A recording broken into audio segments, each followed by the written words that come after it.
ये रेलवे सामान्य अध्ययन है, एसपीडी का जीके। और ये बुक पढ़ने के बाद जिसे आप लूसेंट पढ़ रहे हैं समझ में नहीं आ रहा है तो ये लूसेंट पढ़िए, फिर ये चैप्टर वाइज पढ़िए। इसमें पहली बार ये 2026 का एडिशन है, देखिए। और इसमें पहली बार इतिहास, भूगोल, राज्य व्यवस्था, अर्थव्यवस्था चैप्टर वाइज दिया हुआ है, देख रहे हैं यहाँ पे। तो हम इतिहास पढ़ेंगे, भूगोल, फिर राज्य व्यवस्था, फिर अर्थव्यवस्था, ऐसे करके पढ़ेंगे। तो आज हम एंशियंट हिस्ट्री, प्राचीन भारतीय इतिहास शुरू करते हैं, ठीक है, बिना टाइम वेस्ट किए। और ये कंप्लीट होगा इस बुक में, प्राचीन इतिहास, भारतीय इतिहास जितना दिया होगा हम आज कंप्लीट पढ़ाएंगे। तो आप सुन के भी याद कर सकते हैं और इसके बाद आप लूसेंट पढ़िएगा और एक बार में एंशियंट कंप्लीट पढ़िए। लूसेंट उठाइए, पूरा प्राचीन भारतीय इतिहास खत्म करिए, कंप्लीट पढ़िए और फिर इस वीडियो को देखिए तो समझ में आ जाएगा। कितना बार होता है कि हम बुक पढ़ते हैं याद नहीं रहता है। तो चलिए टाइम शुरू करते हैं हम लोग। ये इतिहास का जनक किसे माना जाता है? हेरोडोटस को। और हेरोडोटस कहाँ का निवासी था? यूनान का। एक इसने पुस्तक लिखी थी हिस्टोरी का। किसने लिखा था? हेरोडोटस ने। तो हेरोडोटस यूनान का था, इसने पुस्तक लिखा हिस्टोरी का, बस ये याद करना है। नेक्स्ट, नेचुरल हिस्ट्री पुस्तक किसने लिखा है? ये प्लिनी ने लिखा है। भारत का प्रथम इतिहासकार कौन है? कलहन। और इसने कौन सा बुक प्रथम ऐतिहासिक पुस्तक माना जाता है? भारत का प्रथम ऐतिहासिक पुस्तक माना जाता है राजतरंगिणी को, और ये कलहन ने लिखा है, ठीक है। भारत का प्राचीन नाम? जम्बूद्वीप। भारत को हिंदुस्तान, ये पूछता है कि भारत को हिंदुस्तान किसने कहा और इंडिया किसने कहा? तो हिंदुस्तान कहा ईरानियों ने और इंडिया कहा यूनानियों ने। अभिलेखों का अध्ययन क्या कहलाता है? एपिग्राफी, ठीक है। विश्व का सबसे प्राचीन या प्रथम अभिलेख है बोगासकोई अभिलेख, एशिया माइनर में। बोगासकोई अभिलेख में किन वैदिक देवताओं का उल्लेख है? इंद्र का, वरुण, मित्र और नासत्य। इसको याद करना पड़ेगा ऐसे ही। एक बार और बोल देता हूँ कि याद हो जाए आपको। इंद्र, वरुण, मित्र और नासत्य। सर्वप्रथम भारतवर्ष का उल्लेख किस अभिलेख में मिलता है? अभिलेख पूछ रहा है तो ये हाथी गुफा अभिलेख में। किस अभिलेख में? हाथी गुफा अभिलेख में भारतवर्ष का उल्लेख मिलता है। हाथी गुफा अभिलेख किससे संबंधित है? तो ये एक राजा थे खारवेल। कहाँ के? कलिंग के। कलिंग जगह है उड़ीसा में, वहीं के राजा थे खारवेल। इससे संबंधित है हाथी गुफा। इससे संबंधित हम निर्माण कराए हैं ये। हाथी गुफा अभिलेख स्थित है उड़ीसा में। कहाँ है? उड़ीसा में, भुवनेश्वर के पास उदयगिरी पहाड़ी पर। तो ये पॉइंट आप याद रखिएगा कि सर्वप्रथम भारतवर्ष का उल्लेख किस अभिलेख में मिलता है? तो हाथी गुफा अभिलेख में। हाथी गुफा अभिलेख किससे संबंधित है? कलिंग नरेश खारवेल से। हाथी गुफा अभिलेख स्थित है उड़ीसा में, भुवनेश्वर के पास उदयगिरी पहाड़ी पर। रिपीट इसलिए किए कि आप सुन के भी याद कर लीजिए। अब देखिए, आदि मानव ने सर्वप्रथम क्या सीखा? आग जलाना सीखा। और मानव ने सर्वप्रथम प्रयोग किया तांबा धातु। मानव द्वारा बनाया गया प्रथम औजार कुल्हाड़ी। और सबसे पहले पालतू बनाया कुत्ता को। मानव द्वारा उपयोग में लाया गया पहला अनाज था जौ।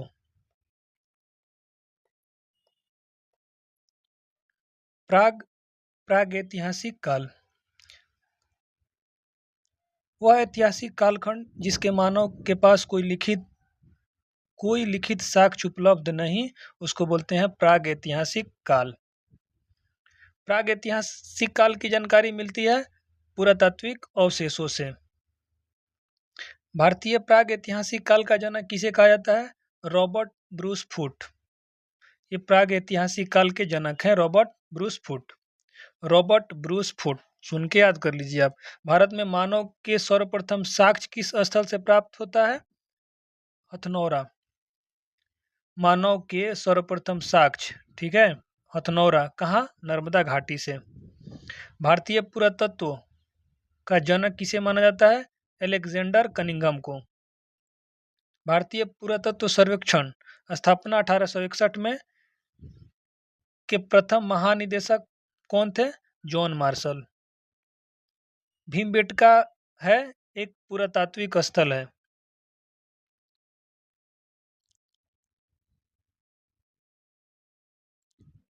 भीमबेटका की खोज की थी डॉक्टर विष्णु श्रीधर वाकणकर। डॉक्टर विष्णु श्रीधर वाकणकर कब? 1957-58 में भीमबेटका की खोज किया था। किसने किया था? डॉक्टर विष्णु श्रीधर वाकणकर। आप ये नाम याद कर लीजिए तो काफ़ी है, वाकणकर। ठीक है, वाकणकर ने किया था भीमबेटका का खोज। भीमबेटका कहाँ है? रायसेन जिला, मध्य प्रदेश में। प्रागैतिहासिक चित्रकला का सबसे प्रसिद्ध स्थान कौन सा है? भीमबेटका है। भीमबेटका प्रसिद्ध क्यों है? तो यह गुफा शैल चित्रों हेतु। भीमबेटका चित्रों में किसका चित्रण मिलता है?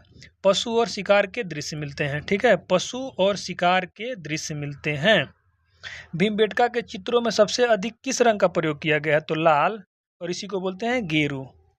भीमबेटका को यूनेस्को द्वारा किस वर्ष विश्व धरोहर स्थल घोषित किया गया? 2003 में। तो इतना बात भीमबेटका से आपको याद रखना है। यहाँ से याद रखना है कि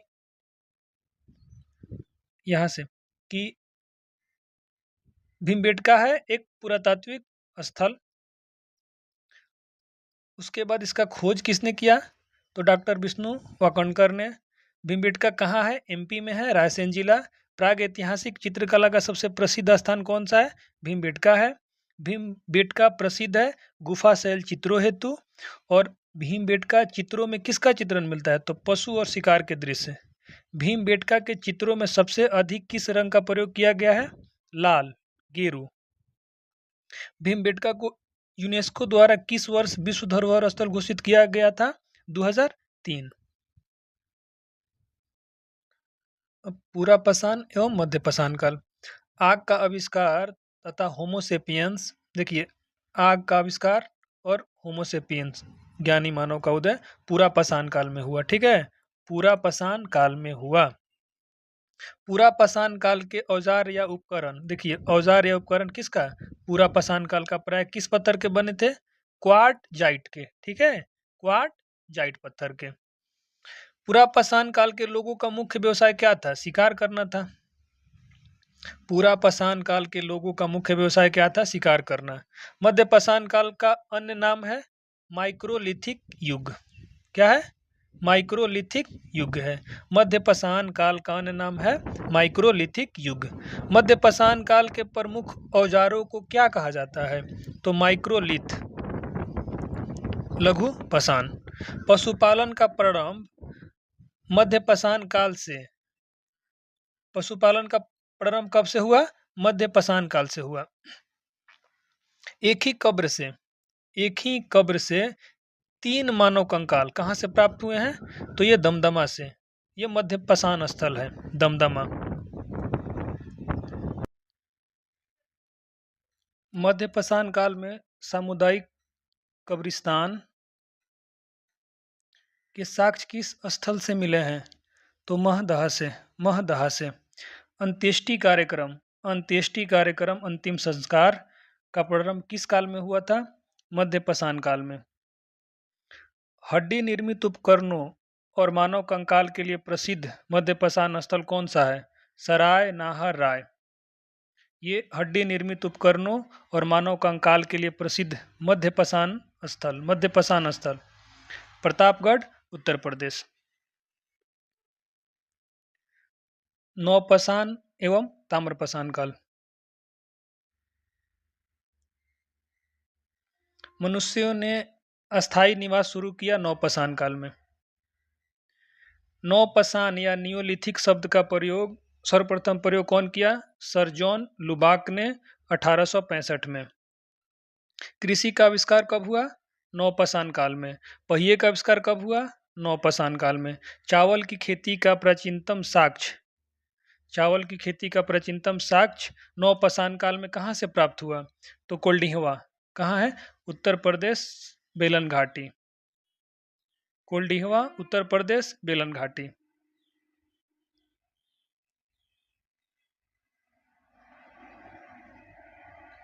राख का टीला किस नौपाषाण कालीन पूरा स्थल से मिले हैं? संगनकलु। याद रखें कि ये नौपाषाण कालीन स्थल है, ठीक है। संगनकलु, कर्नाटक। मानव के साथ कुत्ते को दफनाए जाने के साक्ष्य किस नौपाषाण कालीन, देखिए, मानव के साथ कुत्ते को दफनाए जाने के साक्ष्य किस नौपाषाण कालीन स्थल से मिले हैं? बुर्जहोम। और कहाँ है ये? जम्मू कश्मीर में। गर्त निवास मतलब गड्ढे वाले घर के साक्ष्य किस स्थल से मिले हैं? तो ये हो गया बुर्ज होम। किस नौपाषाण स्थल से हड्डी के औजार प्रचुर मात्रा में मिले हैं? तो चिरांद, बिहार। राख के ढेर का साक्ष्य किस नौपाषाण कालीन स्थल से मिले हैं? तो पिकलीहल, कर्नाटक। देखिए, राख का ढेर यहाँ है और एक देखिए यहाँ पे राख का टीला, ये दोनों कर्नाटक से मिले हैं। तो राख का टीला संगनकलु से मिला है कर्नाटक में, और राख का ढेर पिकलीहल से मिला है कर्नाटक से। तो और कृषि एवं कपास के प्राचीनतम साक्ष्य कहाँ से मिले हैं? मेहरगढ़, पाकिस्तान। चालकोलिथिक युग को किस अन्य नाम से जाना जाता है? तो ताम्रपाषाण युग, ठीक है। देखिए, चालकोलिथ युग को किस अन्य नाम से जाना जाता है? ताम्रपाषाण युग। ताम्रपाषाण काल में महाराष्ट्र के लोग मृतकों को घर के फर्श के नीचे किस दिशा में दफनाते थे? उत्तर दक्षिण। तो देखिए यहाँ पे नॉर्थ और साउथ, तो पहले नॉर्थ आता है फिर एस आता है, जिससे पहले एन आता है फिर एस आता है, तो ऐसे आप याद रखिएगा, नॉर्थ साउथ। ताम्रपाषाण काल का सबसे बड़ा या बस्ती स्थल कौन है? इनाम गांव, महाराष्ट्र। तो ये हमारा कंप्लीट हो गया प्राग ऐतिहासिक काल, नौपाषाण एवं ताम्रपाषाण काल, और इसके बाद ये पूरा पाषाण एवं मध्य पाषाण काल। अब इसके बाद आप लूसेंट पढ़िएगा तो समझ में आएगा। अब चार्ट बना लीजिएगा स्थल का कि पूरा पाषाण स्थल यहाँ लिखिएगा, नौपाषाण स्थल यहाँ मतलब मध्य पाषाण स्थल, पूरा पाषाण काल का जो स्थल है, ऐसे करके आप पढ़िएगा तो याद हो जाएगा। बाकी ये बुक कंप्लीट कराते हैं, उसके बाद आप लूसेंट पढ़िएगा ना तो अच्छा से समझ में आएगा। तो चलिए बिना टाइम वेस्ट किए हम सिंधु या हड़प्पा सभ्यता स्टार्ट करते हैं। सिंधु सभ्यता का काल कब से कब माना जाता है? 2500 से 1750 ईस्वी पूर्व। सिंधु सभ्यता के बारे में सबसे पहले जानकारी कौन दिया था? चार्ल्स मैसन ने। कौन दिया था? चार्ल्स मैसन ने। कब? 1826 में। सिंधु सभ्यता का नामकरण कौन किया? जॉन मार्शल ने। सिंधु घाटी सभ्यता थी आद्य ऐतिहासिक। सिंधु सभ्यता प्रसिद्ध थी नगर नियोजन हेतु। सिंधु सभ्यता की लिपि थी भाव चित्रात्मक। सिंधु सभ्यता के लोगों का व्यवसाय क्या था? कृषि था। सिंधु वासियों का मुख्य फसल जौ और गेहूं था। कपास की खेती प्रारंभ की सिंधु वासियों ने। सिंधु सभ्यता का पूर्वी एवं पश्चिमी पुरास्थल आलमगीरपुर और सुतका गेंडोर, ठीक है। और यहाँ पे सिंधु सभ्यता की उत्तरी एवं दक्षिणी पुरास्थल कौन सा है? मांडा और दाइमाबाद। इसको थोड़ा मैं यहाँ पे समझा देता हूँ, ठीक है। ये मान लीजिए अपना भारत हो गया, और ये यूपी, और ये जम्मू कश्मीर, और ये महाराष्ट्र वाला क्षेत्र हो गया, ठीक है। ऐसे मान लेते हैं। तो ये वाला जो क्षेत्र है ना, जो नॉर्थ वाला क्षेत्र है, तो इसको बोलते हैं मांडा, ठीक है। एम लिख देते हैं मांडा, और ये हो जाएगा डी से दाइमाबाद, और आपका इधर हो जाएगा आपका आलमगीरपुर, और इधर हो जाएगा सुतका गेंडोर, ठीक है। ऐसे आप याद कर सकते हैं। आलमगीरपुर स्थित है हिंडन नदी पर। मांडा स्थित है चिनाब नदी के किनारे। सिंधु सभ्यता थी नगरीय सभ्यता, और सिंधु सभ्यता का आकार था त्रिभुजाकार। सिंधु सभ्यता का प्रमुख बंदरगाह लोथल। लोथल स्थित है भोगवा नदी के किनारे। लोथल कहाँ स्थित है? भोगवा नदी के किनारे। सिंधुवासी पूजा करते थे पशुपति की। किसकी पूजा करते थे? पशुपति की। सिंधु सभ्यता का अन्य नाम? हड़प्पा सभ्यता।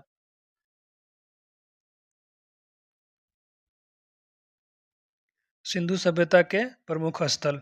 हड़प्पा की खोज किसने किया था? दयाराम साहनी ने। कब किया था? 1921 में। ये कहाँ स्थित है हड़प्पा? तो पाकिस्तान में स्थित है। और पाकिस्तान में कहाँ? पंजाब प्रांत जो है उसके मोंटगोमरी जिला में। कहाँ? मोंटगोमरी जिला में। और किस नदी के तट पर? रावी नदी के तट पर। तो याद रहेगा कि हड़प्पा का खोज किसने किया? दयाराम साहनी ने। कहाँ पे है? पाकिस्तान में। और किस जिला में? पंजाब प्रांत के मोंटगोमरी जिला में और रावी नदी के तट पर। ठीक है। हड़प्पा की सभ्यता क्या थी? कांस्य युगीन। हड़प्पाई समाज थी मातृ सत्तात्मक। स्वास्थ्यिक चिन्ह देन है हड़प्पा सभ्यता की। R37 कब्रिस्तान कहाँ से मिला है? हड़प्पा से। जब कब्रिस्तान मिला है तो ऐसा आप समझ जाइए कि 100 को दफनाने के साक्ष्य भी हड़प्पा से ही मिले हैं। हड़प्पा के लोग अनभिज्ञ थे लोहा से। हड़प्पा की मुहरें किससे बनी थी? अनभिज्ञ मतलब लोहा से परिचित नहीं थे, लोहा का खोज उस समय नहीं हुआ था। हड़प्पा की, ये अनभिज्ञ हो गया। हड़प्पा की मुहरें किससे बनी थी? तो सेलखरी से। हड़प्पा में मिट्टी के बर्तन पर प्रयुक्त रंग लाल कलर के थे। हड़प्पा निवासी का रुचि था शतरंज खेल में।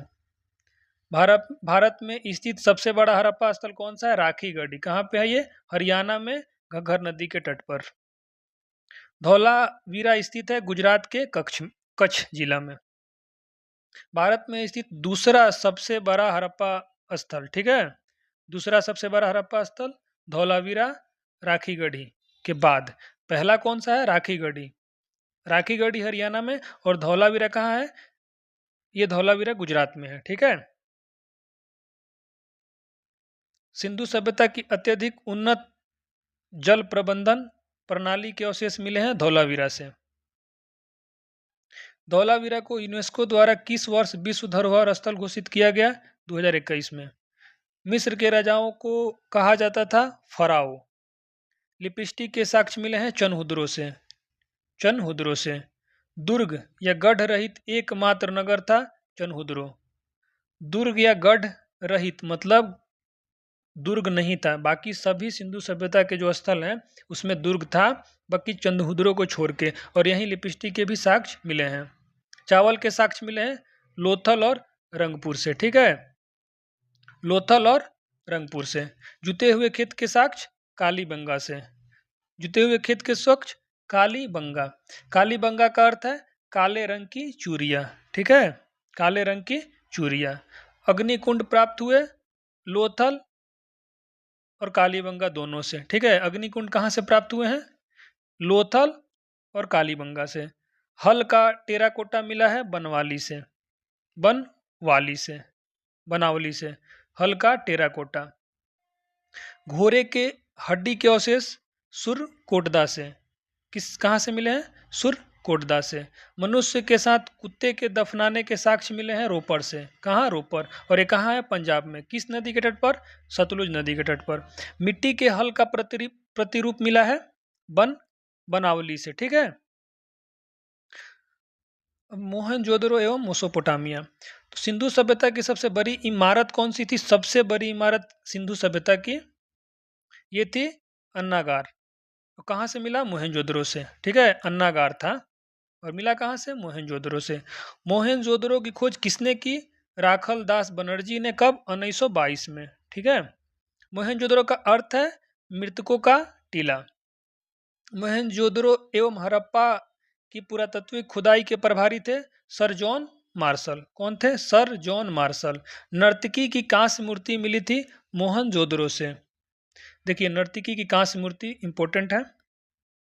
ये सभी एग्जाम में पूछा हुआ क्वेश्चन है। वन लाइनर के फॉर्म में चैप्टर वाइज बहुत अच्छे तरीके से दिया हुआ है। और मेरा विश्वास मतलब मेरा बात मानिए कि इस वीडियो को पूरा देखिए, उसके बाद आप ब्लूसेंट पढ़िए। ज़्यादा नहीं पढ़ना है। वनडे एग्जाम है, वन लाइनर क्वेश्चन ही पूछता है। अगर मान लीजिए 100 नंबर का एग्जाम हो रहा है तो उसमें से आपको लाना है 75 से 80 नंबर। और 20 नंबर के लिए पूरा बुक एनसीईआरटी और मत पढ़िए। पढ़िए, जब तक आप लुसेंट और ये वन लाइनर बुक कंप्लीट करने के बाद आप एनसीईआरटी पढ़िए, डीपली पढ़िए। हम ये नहीं कह रहे हैं कि मत पढ़िए, लेकिन आप 75 से 80 नंबर ला सकते हैं ऐसे, क्योंकि हमने लाया है। ठीक है, हम एग्ज़ाम दिए हुए हैं और अभी जॉब कर रहे हैं हम रेलवे में। तो चलिए नेक्स्ट देखते हैं। मोहनजोदड़ो स्थित है पाकिस्तान के सिंध प्रांत के, देखिए मोहनजोदड़ो कहाँ स्थित है? पाकिस्तान के सिंध प्रांत के लरकाना जिला में, ठीक है, सिंधु नदी के तट पर। मोहनजोदड़ो से प्राप्त स्मारक है बृहद स्नानागार, ठीक है, बृहद स्नानागार।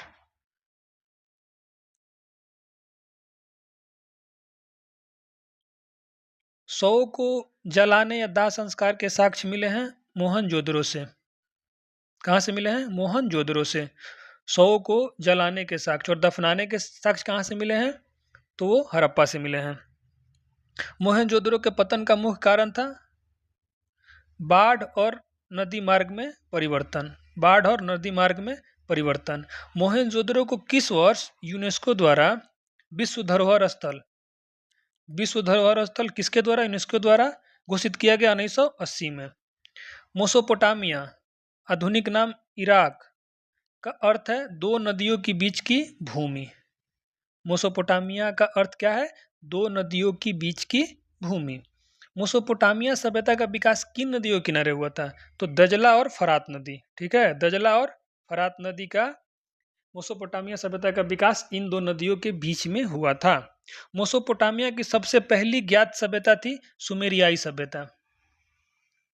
सुमेरियाई सभ्यता। मोसोपोटामियाई लोगों का मुख्य धार्मिक केंद्र और मंदिर होता था जिगुरत। जिगुरत क्या था? तो इनका मंदिर होता था, ठीक है, मंदिर और मुख्य धार्मिक केंद्र क्या होता था? जिगुरत। मोसोपोटामिया के अभिलेखों में सिंधु क्षेत्र को क्या कहा गया है? तो मेलुहा। मेलुहा किसे कहा गया है?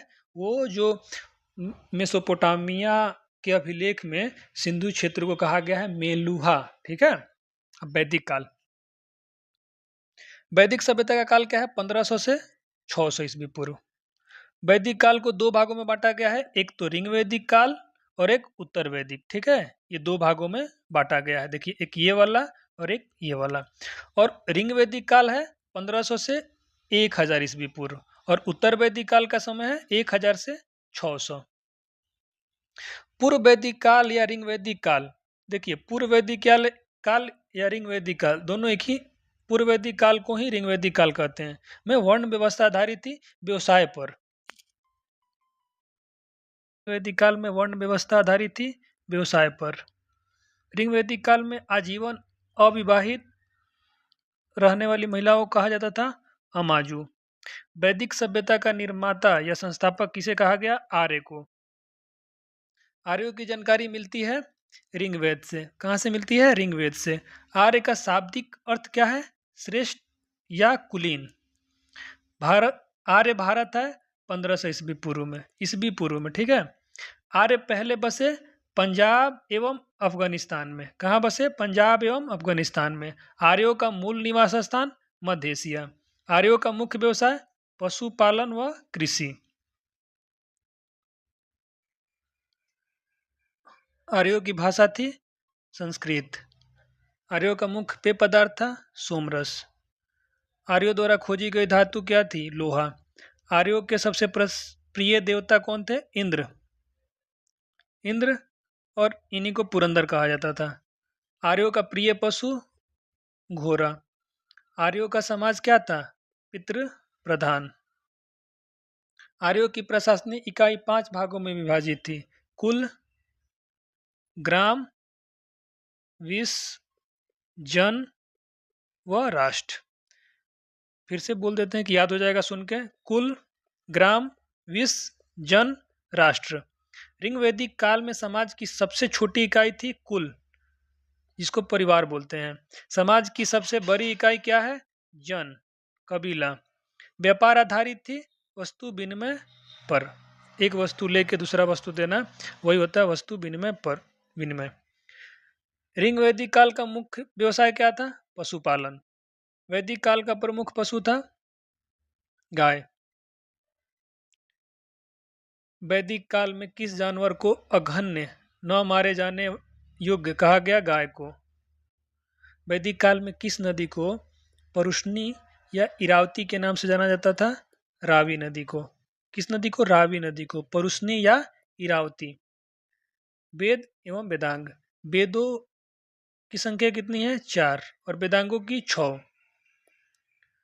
4 वेद कौन कौन है? ऋग्वेद, यजुर्वेद, अथर्ववेद और सामवेद। चारों वेदों को कहा गया संहिता। सबसे प्राचीन वेद कौन सा है? ऋग्वेद। ऋग्वेद में कितने मंडल हैं? 10। और ऋग्वेद में सूक्त कितने हैं? 1028 और बाल्यखिल 11।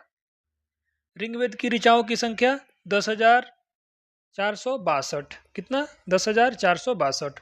ऋग्वेद का सर्वाधिक प्राचीन मंडल है दूसरा से 7वां मंडल। ठीक है, दूसरा से 7वां मंडल तक इसको बोलते हैं वंश मंडल। क्या बोलते हैं? वंश मंडल। कौन कौन? दूसरा से 7वां। नवीन मंडल माना जाता है पहला व 10वां, फर्स्ट एंड 10। पहला और 10वां को क्या मानते हैं? नवीन मंडल। ऋग्वेद की भाषा है संस्कृत।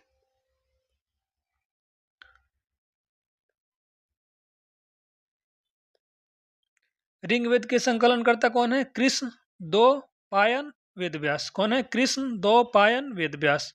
ठीक है, आप वेद व्यास याद रखिएगा, पूरा नाम याद करने की जरूरत नहीं है। वेद व्यास। ऋग्वेद ऋचाओं को पढ़ने वाले क्या कहलाते थे? जो ऋषि जो कौन पढ़ते थे? होत्री। ऋग वेद ऋचाओं को पढ़ने वाले ऋषि को क्या बोलते थे? होत्री।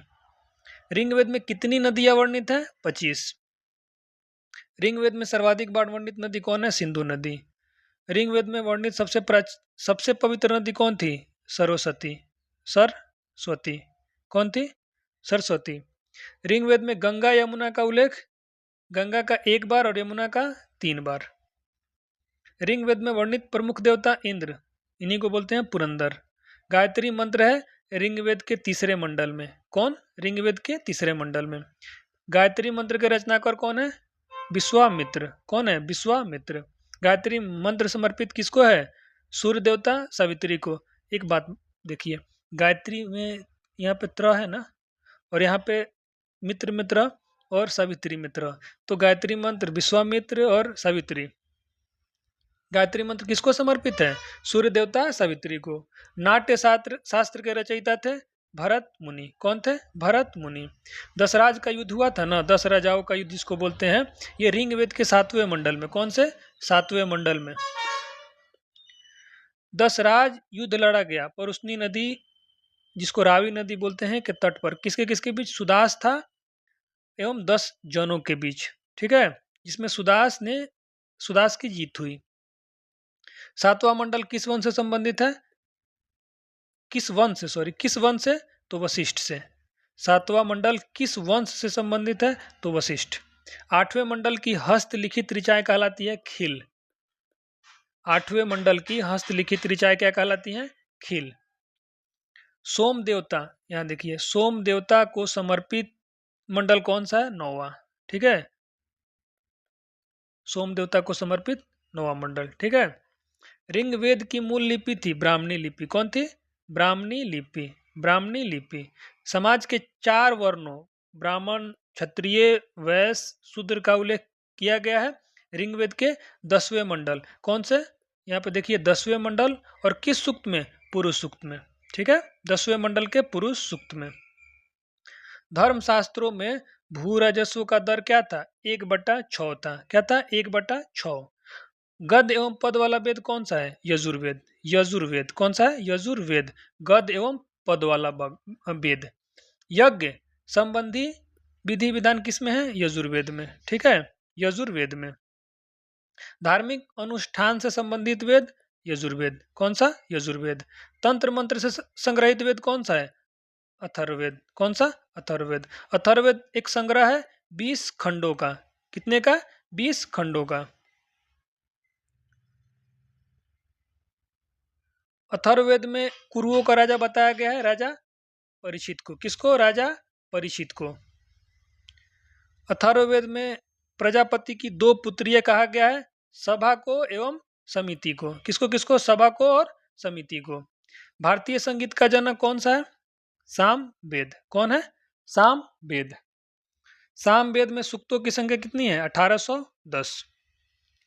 सामवेद या यजुर्वेद के मंत्रों के उच्चारण करने वाले ऋषि क्या कहलाते थे? देखिए, सामवेद के जो थे ना और यजुर्वेद के, तो सामवेद के उद्गाता और यजुर्वेद के अधार्यु। ठीक है, अधार्यु और उद्गाता, अधार्यु और उद्गाता। एतरे एतरे एतरे ब्राह्मण, पंचविश ब्राह्मण, गोपथ ब्राह्मण और शतपथ ब्राह्मण किससे संबंधित है? तो एतरे ऋग्वेद से। ठीक है, ये देखिए ऋग्वेद से, पंचविश सामवेद से, गोपथ ब्राह्मण अथर्ववेद से और शतपथ ब्राह्मण यजुर्वेद से। राजाभिषेक समारोह का विवरण किया गया एतरेय ब्राह्मण में। ठीक है, राजाभिषेक का समारोह का विवरण कहाँ दिया गया है, कहाँ किया गया है? तो एतरेय ब्राह्मण में। और ये किससे संबंधित है? ऋग्वेद से। उत्तर वैदिक काल। तो उत्तर वैदिक काल के संबंध में जानकारी मिलती है सामवेद, यजुर्वेद और अथर्ववेद से। याद रखिए, इसमें ऋग्वेद नहीं है। ठीक है, ऋग्वेद को छोड़ के बाकी सभी वेद है इसमें। गोत्र शब्द की उत्पत्ति कहाँ से हुई? उत्तर वैदिक काल से। कहाँ? उत्तर वैदिक काल में। गोत्र शब्द की उत्पत्ति उत्तर वैदिक काल में।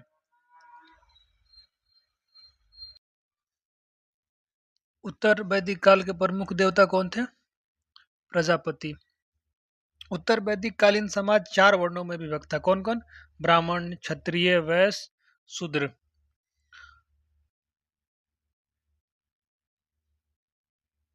उत्तर वैदिक काल में वर्ण व्यवस्था आधारित थी जन्म पर। पुराणों की कुल संख्या कितना? 18 का अध्ययन करने वाला प्रथम मुसलमान कौन था? अल-बरूनी। कौन था? अल-बरूनी। पुराणों के संकलनकर्ता कौन है? लोमहर्ष एवं उग्रश्रवा। लोमहर्ष एवं उग्रश्रवा। सबसे प्राचीन पुराण मत्स्य पुराण। मौर्य वंश की जानकारी किससे मिलती है? विष्णु पुराण से। और सातवाहन वंश की मत्स्य पुराण से। यहाँ देखिए, मौर्य वंश, सातवाहन वंश, गुप्त वंश। तो मौर्य वंश का विष्णु पुराण से, सातवाहन वंश का मत्स्य पुराण से, और गुप्त वंश की जानकारी कहाँ से मिलती है? वायु पुराण से। कृषि संबंधित विवरण है अग्नि पुराण में। कृषि से संबंधित कहाँ विवरण है? अग्नि पुराण में।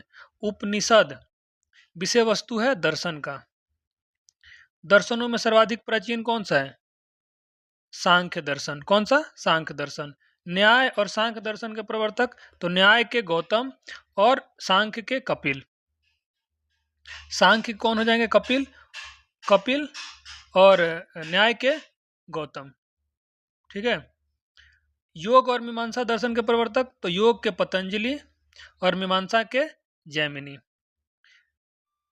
ब्राह्मण, ये हम जो लिख रहे हैं ना, जी से गौतम, के से कपिल और पी से पतंजलि, ये पतंजलि, पी से।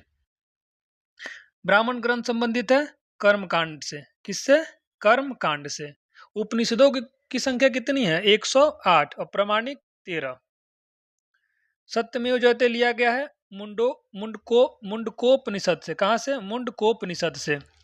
तमसो माँ ज्योतिर्गमय, तमसो माँ, यहाँ पे ज्योति हो जाएगा, ज्योतिर्गमय तथा ओम लिया गया है बृहदारण्यक उपनिषद से। कहाँ से? बृहदारण्यक। ठीक है। भारत की प्रथम कानून की पुस्तक कौन थी? मनुस्मृति। स्मृति ग्रंथों में सबसे प्राचीन है मनुस्मृति। मनुस्मृति मानक ग्रंथ है शुंग काल का। किस काल का? शुंग काल का। प्राचीन हिंदू विधि मनुस्मृति के लेखक कौन है? मनु। भारत का प्रथम महाकाव्य कौन सा है? रामायण। और रामायण के रचयिता कौन है? महर्षि वाल्मीकि। और भारत का सबसे बड़ा महाकाव्य महाभारत। यह देखिए, ये भारत का प्रथम महाकाव्य रामायण। और रामायण के रचयिता महर्षि वाल्मीकि। और सबसे बड़ा महाकाव्य पूछ रहा है भारत का, तो ये होगा महाभारत। सबसे बड़ा महाकाव्य महाभारत, और प्रथम महाकाव्य पूछे तो रामायण।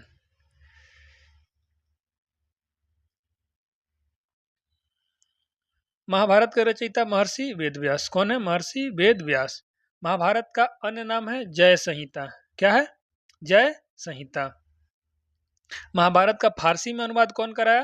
अनुवाद रजनामा के नाम से किया था किसने? बदायूनी ने। कौन? बदायूनी ने। कब? 16वीं सदी में। रामायण का फारसी में अनुवाद भी बदायूनी ने किया था। किसने किया था? बदायूनी ने। उत्तर रामचरितमानस के रचयिता कौन है? भवभूति। कौन है? भवभूति। सर्वप्रथम भगवत गीता का अंग्रेजी अनुवाद किसने किया था? चार्ल्स विल्किंसन ने। कौन? चार्ल्स विल्किंसन ने। 4 वेदों का सम्मिलित रूप है संहिता। कौन सा है? संहिता। अब देखते हैं बौद्ध धर्म।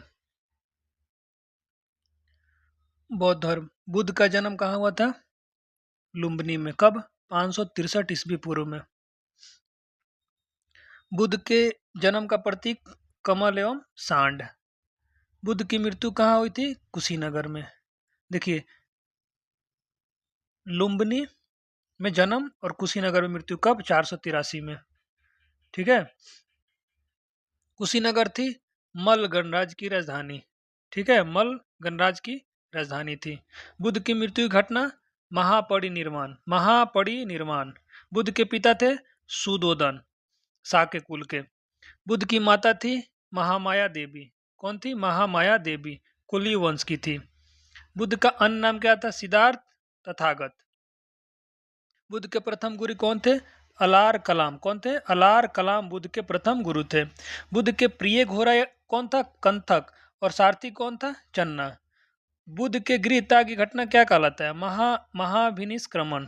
कौन? महाभिनिष्क्रमण। बुद्ध के गृह त्याग का प्रतीक क्या है? घोड़ा है। बुद्ध का प्रथम प्रवचन कहलाया धर्म चक्र प्रवर्तन। बुद्ध को ज्ञान की प्राप्ति हुई बोध गया में। कहाँ हुई? बोध गया में। निरंजना नदी के तट पर। कौन सा नदी है? निरंजना नदी। ये नदी हो जाएगा। नदी के तट पर पीपल वृक्ष के नीचे। बुद्ध ने प्रथम उपदेश कहाँ दिया था? सारनाथ में। कहाँ दिया था? सारनाथ में। बुद्ध ने उपदेश दिया था पाली भाषा में। कौन भाषा में? पाली भाषा में। और कहाँ दिया था? सारनाथ में। बुद्ध ने सर्वाधिक उपदेश दिए श्रावस्ती में। ठीक है, कहाँ? श्रावस्ती में। बुद्ध ने अंतिम उपदेश दिया था कुशीनगर में। कहाँ दिया था? कुशीनगर में। बुद्ध के उपदेशों का वर्णन है सूत पिटक में। किसमें? उपदेशों का वर्णन है। और यहाँ देखिए अंतिम उपदेश, फिर यहाँ सर्वाधिक उपदेश, और फिर उपदेश दिया था प्रथम उपदेश। उपदेश से कितने क्वेश्चन बन गए? प्रथम उपदेश सारनाथ में दिया, बुद्ध ने उपदेश दिया था पाली भाषा में, लैंग्वेज हो गया, और सर्वाधिक उपदेश श्रावस्ती में, और अंतिम उपदेश कुशीनगर में, और उपदेशों का वर्णन कहाँ? सूत पिटक में। ठीक है, इतना क्वेश्चन उपदेशों से हो गया। संघ में रहने वाले बौद्ध भिक्षु के लिए बनाए गए नियमों का संकलन है विनय पिटक में। कौन सा? विनय पिटक में। संघ में रहने वाले बौद्ध भिक्षु के लिए बनाए गए नियमों का संकलन है विनय पिटक में। और इसी चीज को आप लुसेंट में पढ़िएगा ना तो समझ में नहीं आएगा, पूरा घुमा के दिया है, तो इसको पढ़ के फिर आप लुसेंट पढ़िए तो एकदम क्लियर हो जाएगा। और यहीं से एग्जाम में क्वेश्चन पूछता है। बुद्ध ने अपना अंतिम उपदेश दिया था सुभद्र को। किसको? सुभद्र को। बौद्ध ग्रंथों में सबसे प्राचीन ग्रंथ त्रिपिटक। कौन सा है? त्रिपिटक। त्रिपिटक ग्रंथ है बुद्ध के उपदेशों का संग्रह। कौन सा? बुद्ध के उपदेशों का संग्रह। बौद्ध धर्म के त्रिरत्न है बुद्ध, धम्म और संघ। कौन कौन? बुद्ध, धम्म और संघ। बौद्ध धर्म ग्रहण करने वाली प्रथम महिला कौन थी? गौतमी। कौन थी? गौतमी। बुद्ध चरित्र के रचयिता कौन थे? ये अश्वघोष थे। अश्वघोष। बुद्ध चरित्र के रचयिता कौन थे? अश्वघोष। पाली कैनन मूल ग्रंथ है बौद्ध धर्म का। किसका? बौद्ध धर्म का। गंधार कला संबंधित है बौद्ध धर्म से। किससे है? कौन सा कला? गंधार कला। अजंता की गुफाओं में किस ग्रंथ का चित्रण है? जातक का। किसका? जातक का। बौद्धों का पवित्र ग्रंथ है ये जातक। बुद्ध के पूर्व जन्म की कहानी किसमें है? जातक में। जातक कथाएं लिखी गई है पाली भाषा में। किस भाषा में लिखी गई है? पाली भाषा में। अब देखिए जातक से कितना क्वेश्चन बन गया। अजंता की गुफाओं में किस ग्रंथ का चित्रण है? तो जातक का। जातक क्या है? बौद्धों का पवित्र ग्रंथ है। बुद्ध के पूर्ण जन्म की कहानी किसमें लिखी है? जातक में लिखी है। जातक कथाएं लिखी गई है पाली भाषा में। बौद्ध धर्म में पूजा स्थल या प्रार्थना कक्षों को किस रूप में जाना जाता है? तो चैत्य मंडप या गृह। चैत्य मंडप या गृह। एशिया का ज्योतिपुंज, एशिया का ज्योतिपुंज बुद्ध को कहा जाता है।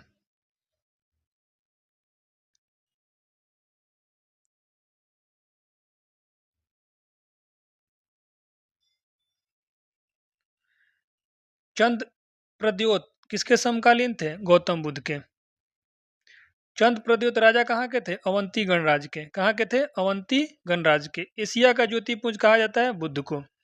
बुद्ध की मूर्तियों का निर्माण कुषाण काल में हुआ था। किस काल में हुआ है? कुषाण काल में। बुद्ध की मूर्तियों का निर्माण किस काल में हुआ है? कुषाण काल में। गौतम बुद्ध को देवता या भगवान का स्थान प्राप्त हुआ कनिष्क के समय में। किसके समय में?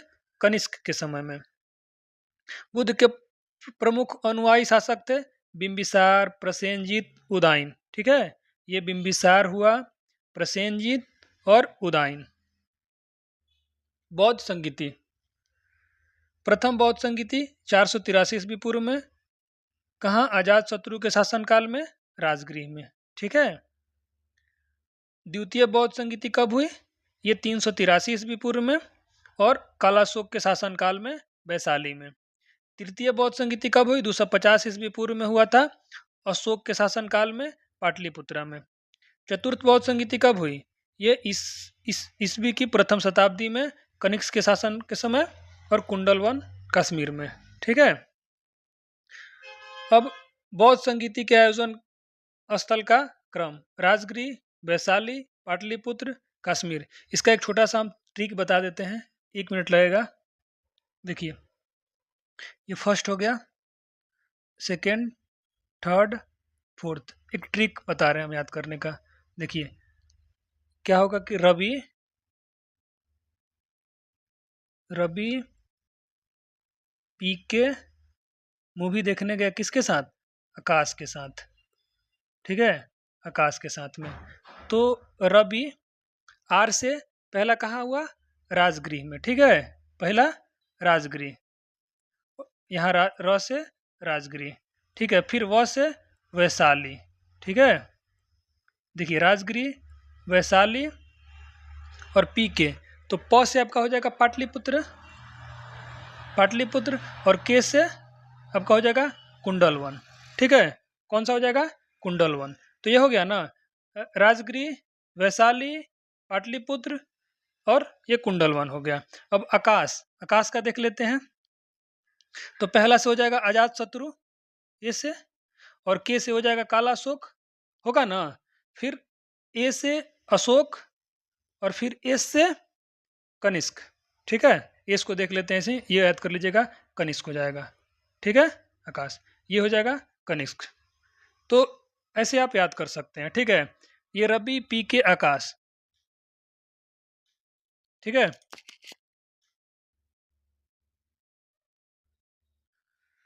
चलिए इसको आप याद कर लीजिएगा। समय भी बता देता हूं मैं कि इसका जो टाइम होगा, इसका 483, उसके बाद 383, उसके बाद 250 और इसका आप देख लीजिएगा 98। ठीक है, ये 100 का देख लीजिए, 100 माइनस करिएगा तो यहाँ आ जाएगा, और इस भी पूरा है तो 100 प्लस करना पड़ेगा। ठीक, वैसे माइनस करके घटते आइएगा तो ये हो जाएगा 250, 98 और ये ऐसे याद कर लीजिएगा। ये रवि, पीके कहाँ गया? पीके मूवी देखने गया आकाश के साथ। तो आर से राजगिरी, वैशाली, पाटलिपुत्र, कुंडलवन। ये हो जाएगा आपका अजात शत्रु, कालाशोक, अशोक और कनिष्क। इसको कनिष्क मान लीजिएगा, बाकी ये डेट है।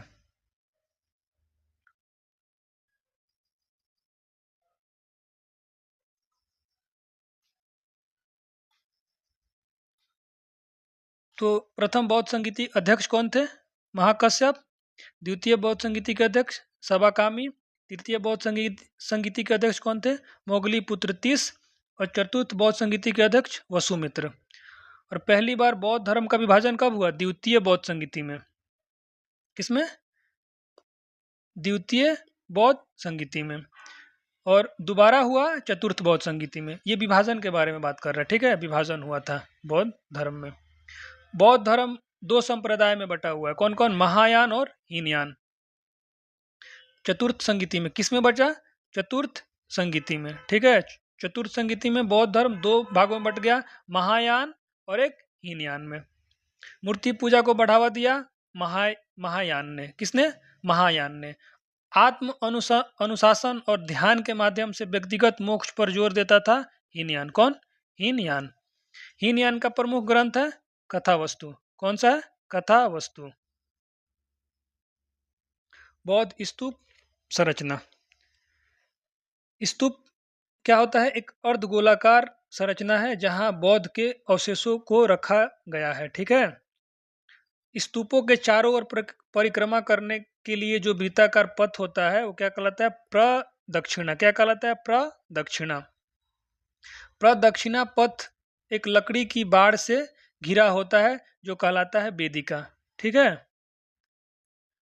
शरीर के अवशेष रखने के लिए बनाए गए स्तूपों को किस रूप में जाना जाता है?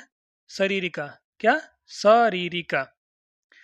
स्तूप में अर्धवृत्ताकार टीले के ऊपर बालकनी जैसी संरचना कहलाती है हर्मिका। क्या कहलाती है?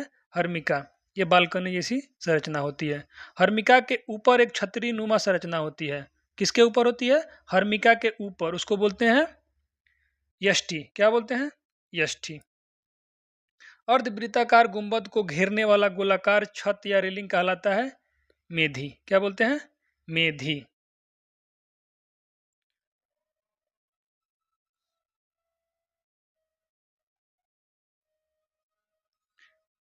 स्तूप का प्रवेश द्वार कहलाता है तोरण। विश्व शांति स्तूप है राजगीर बिहार में। कहाँ? राजगीर में है, बिहार, ठीक है। विश्व शांति स्तूप। स्तूपों का प्रवेश द्वार।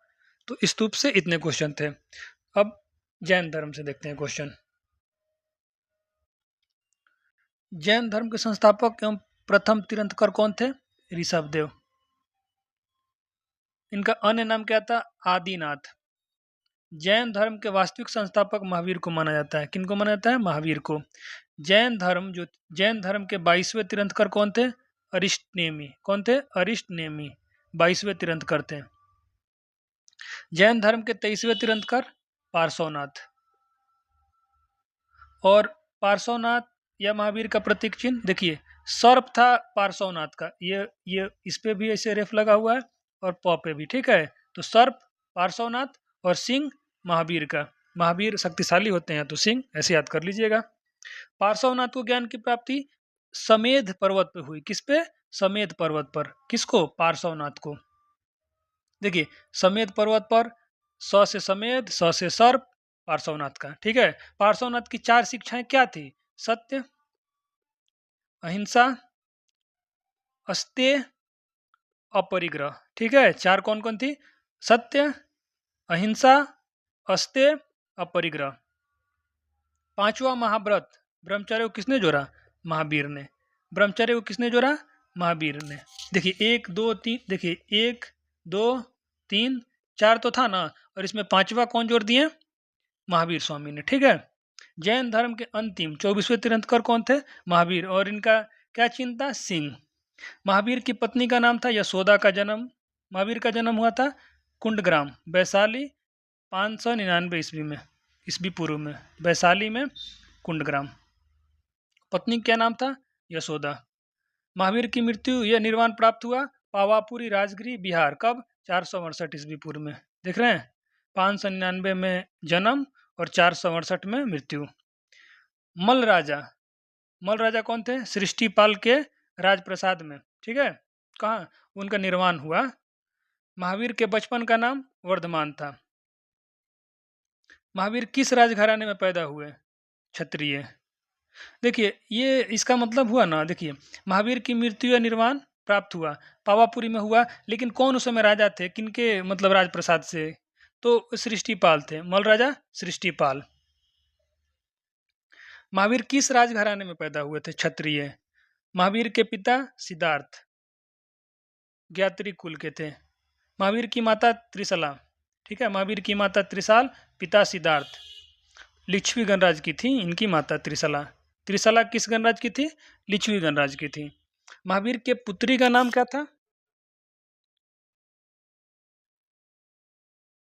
महावीर के पुत्री का नाम अनुजा या प्रियदर्शनी, याद रहेगा, अनुजा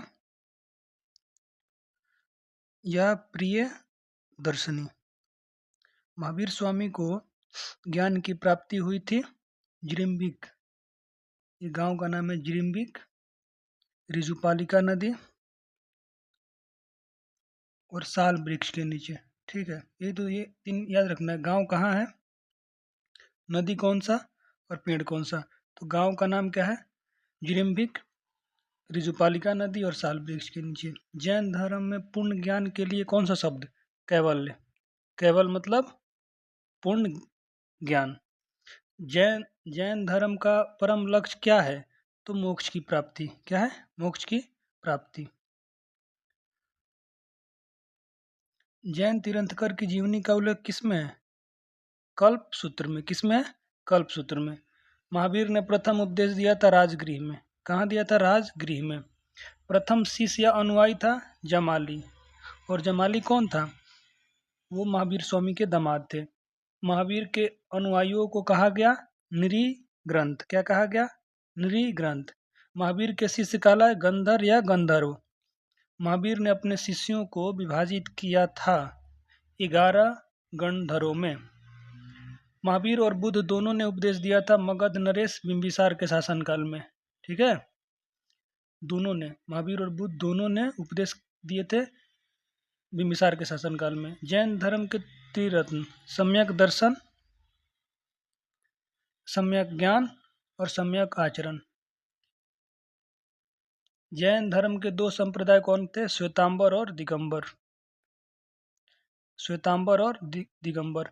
देखिए, ये श्वेतांबर संप्रदाय और दिगंबर संप्रदाय दो थे ना। तो श्वेतांबर का संस्थापक स्थूलभद्र, देखिए स से स। और दिगंबर कौन थे? दिगंबर के संस्थापक भद्रबाहु थे। यही बात लिखा हुआ है यहाँ पे। जैन तीर्थंकरों की जीवनी है कल्पसूत्र में।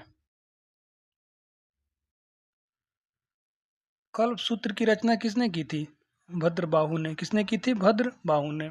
जैन साहित्य को कहा जाता है आगम। जैन साहित्य को आगम कहा जाता है। पूर्वकालिक जैन ग्रंथ कहलाता है 14 पूर्व। प्रथम जैन सभा कब हुआ था? 300 में, और फिर 500। देखिए 300 ईस्वी पूर्व और 512 ईस्वी में, ठीक है। दो डेट याद रखिएगा, 300 और 512। ये फर्स्ट वाला है और ये सेकंड। पहला वाला जो हुआ था वो कहाँ हुआ था? पाटलिपुत्रा में। और दूसरा बल्लभी गुजरात में, ठीक है। सेकंड वाला कहाँ हुआ था? बल्लभी और पाटलिपुत्रा में। ये फर्स्ट वाला हुआ था। और स्थूलभद्र पहला वाला का अध्यक्षता कौन किया था? स्थूलभद्र। स्थूलभद्र। और देवर्षि क्षमाश्रवण किया था सेकंड वाला का, ठीक है। भारत में जैन धर्म का बड़ा समर्थक खारवेल है, ठीक है। खारवेल। प्रथम जैन भिक्षुणी कौन थी? दधिवाहन की पुत्री चंपा। कौन थी? चंपा। जैन भिक्षु के आचार नियमों का उल्लेख मिलता है किसमें? आचारांग सूत्र में। किसमें? आचारांग सूत्र में। आचारांग सूत्र में मिलता है। और यह चंपा याद रखिएगा। जैन धर्म ने अपने आध्यात्मिक विचारों को ग्रहण किया है। जो जैन धर्म थे, अपने आध्यात्मिक विचार, यहाँ देखिएगा, ये कहाँ से ग्रहण किए थे? तो ये सांख्य दर्शन से। किससे? सांख्य दर्शन से। और वन लाइनर से ही आप याद करिए, ज़्यादा सब्जेक्टिव मत पढ़िए। मेरा मानना है कि आप लूसेंट एक बार पढ़ लीजिए और फिर इस बुक को आप इस लेक्चर को देख लीजिए वन लाइनर के फॉर्म में, तो लूसेंट ज़्यादा समझ में आएगा, ठीक है। जैन धर्म में सलेखना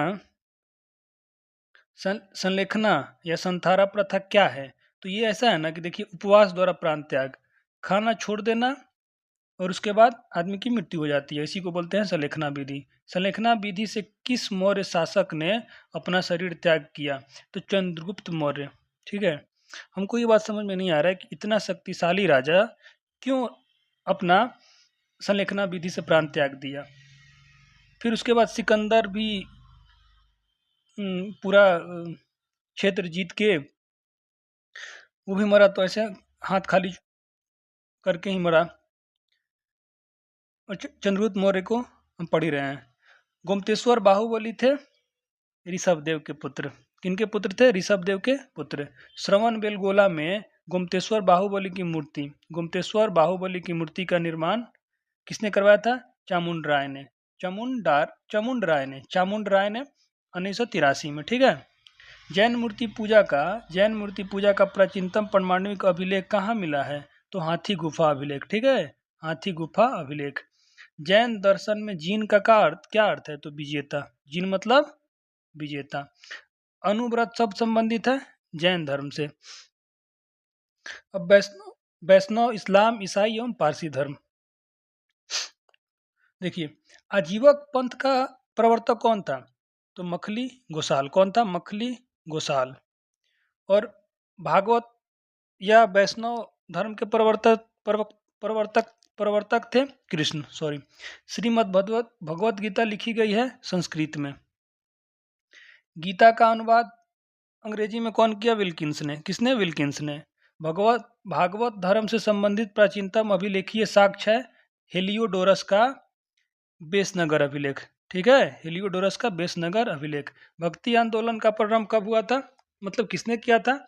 तो अलवर संतों ने। किसने? अलवर संतों ने। सूफी धर्म आंदोलन का विकास 9वीं सदी में। कब? 9वीं सदी। इस्लाम धर्म का संस्थापक कौन था? हजरत मोहम्मद। और इस्लाम धर्म की स्थापना कब हुई थी? 7वीं शताब्दी में। हजरत मोहम्मद साहब का जन्म कब हुआ था? 570 ईस्वी में। कहाँ पे? मक्का में। मोहम्मद साहब के पिता का नाम अब्दुल्ला था। क्या था? अब्दुल्ला। मोहम्मद साहब के माता का नाम अमीना। असे अमीना, असे अब्दुल्ला, अब्दुल्ला अमीना। हजरत मोहम्मद साहब को ज्ञान की प्राप्ति हुई 610 ईस्वी में हीरा नामक गुफा में। हिजरी संवत की शुरुआत हुई 622 ईस्वी में। कब? 622 ईस्वी में। मोहम्मद साहब की मृत्यु कब हुई? 632 में मदीना में। कहाँ? मदीना में। उनके उत्तराधिकारी कहलाए खलीफा। इस्लाम धर्म का पवित्र ग्रंथ है कुरान। ईसाई धर्म के संस्थापक ईसा मसीह। ईसाई धर्म का प्रमुख ग्रंथ है, ईसाई धर्म का प्रमुख ग्रंथ कौन सा है? बाइबल। ठीक है, यहाँ पे बाइबिल लिखा हुआ है, हमको लग रहा है बाइबल होगा। ईसा मसीह का जन्म कब हुआ था? 400 ईस्वी पूर्व में बेथलेहम में। ईसा मसीह को सूली पर चढ़ाया गया 33 ईस्वी में रोमन गवर्नर पोंटियस द्वारा।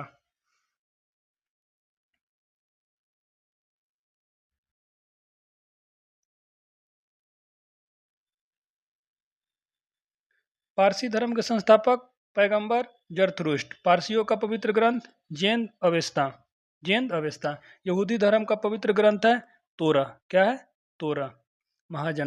महाजनपदों का उदय कब हुआ? 2500 साल पहले।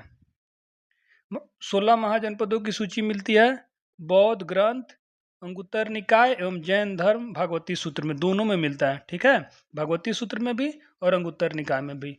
अवंती और अंग की राजधानी देखिए, अवंती की राजधानी उज्जैन, अंग की राजधानी चंपा। कोसल और मल, तो कोसल का श्रावस्ती और मल का राजधानी कुशीनगर। ठीक है, कुशीनारा या कुशीनगर। ये वत्स का कौशाम्बी और सूरसेन का मथुरा। वजी गांधार, तो वजी का वैशाली और गांधार का तक्षशिला। पंचाल और कंबोज, तो पंचाल का अहिछत्र और ये हाटक। किसका? ये कंबोज का हाटक। चेदी और मत्स्य, चेदी का शक्तिमती और विराटनगर। किसका? मत्स्य का। कुरु या अस्मक की राजधानी, कुरु का इंद्रप्रस्थ और अस्मक का पोतन। मगध का राजधानी राजगिरी और काशी का वाराणसी। दक्षिण भारत की एकमात्र जनपद अस्मक। अस्मक की राजधानी पोटली या पोतन। प्रद्योत शासक था अवंती का।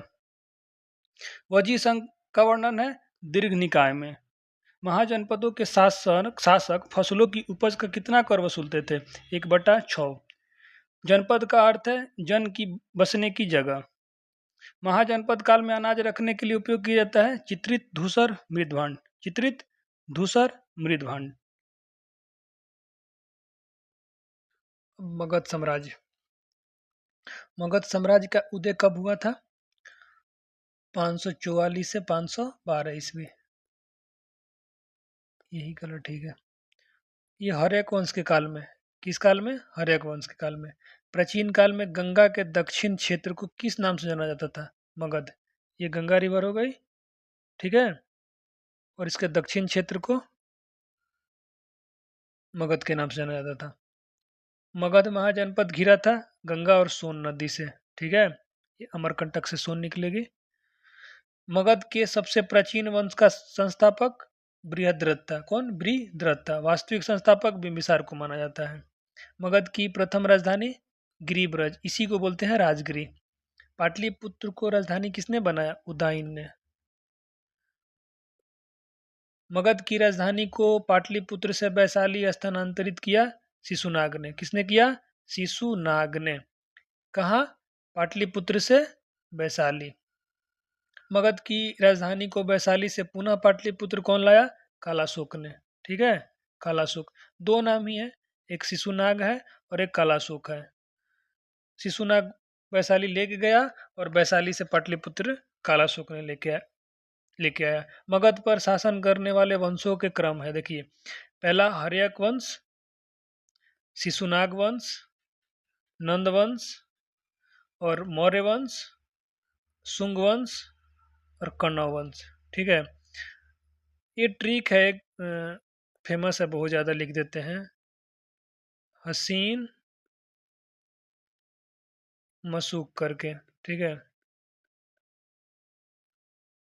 हिंदी में है लेकिन हम इंग्लिश में लिख दिए हैं। ह से हर्यक वंश और स से शिशुनाग वंश। उसके बाद आपका नंद वंश, मौर्य वंश और ये फिर आपका शुंग वंश और कण्व वंश, ठीक। ऐसे हम लिख देते हैं, यहाँ लिख देते हैं।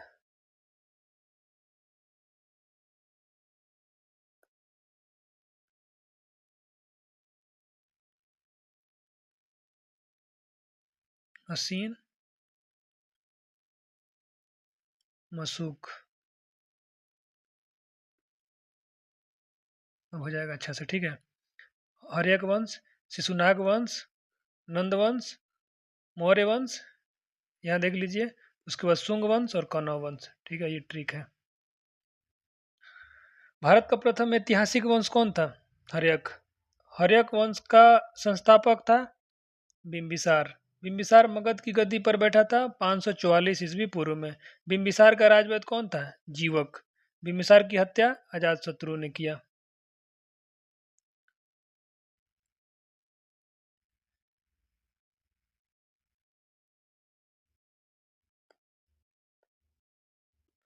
महावीर और गौतम बुद्ध की मृत्यु हुआ अजातशत्रु के शासनकाल में, ठीक है। अजातशत्रु के शासनकाल में महावीर और बौद्ध की मृत्यु हुआ। अजातशत्रु के वंश का नाम था हर्यक वंश। क्या था? हर्यक वंश। अजातशत्रु कुनिक, उसको कुनिक बोलते थे, की हत्या किसने किया? उदयन ने। किसने किया? उदयन ने। पाटलिपुत्र की स्थापना किसने किया? उदयन ने। पाटलिपुत्र वसा है गंगा सोन के संगम पर। कुसुमपुर प्राचीन नाम था पाटलिपुत्र का, ठीक है। कुसुमपुर किसका प्राचीन नाम था? पाटलिपुत्र का। हर्यक वंश का अंतिम राजा नागदशक। शिशुनाग वंश का संस्थापक कौन था? शिशुनाग। कालाशोक शासक था शिशुनाग वंश का। कालाशोक शासक था शिशुनाग वंश का। नंद वंश का संस्थापक कौन था? महापद्मनंद, ठीक है। महापद्मनंद। एकराट की उपाधि किसने धारण की? महापद्म नंद ने, ठीक है। महापद्म नंद ने। उग्रसेन कहा जाता है महापद्म नंद को।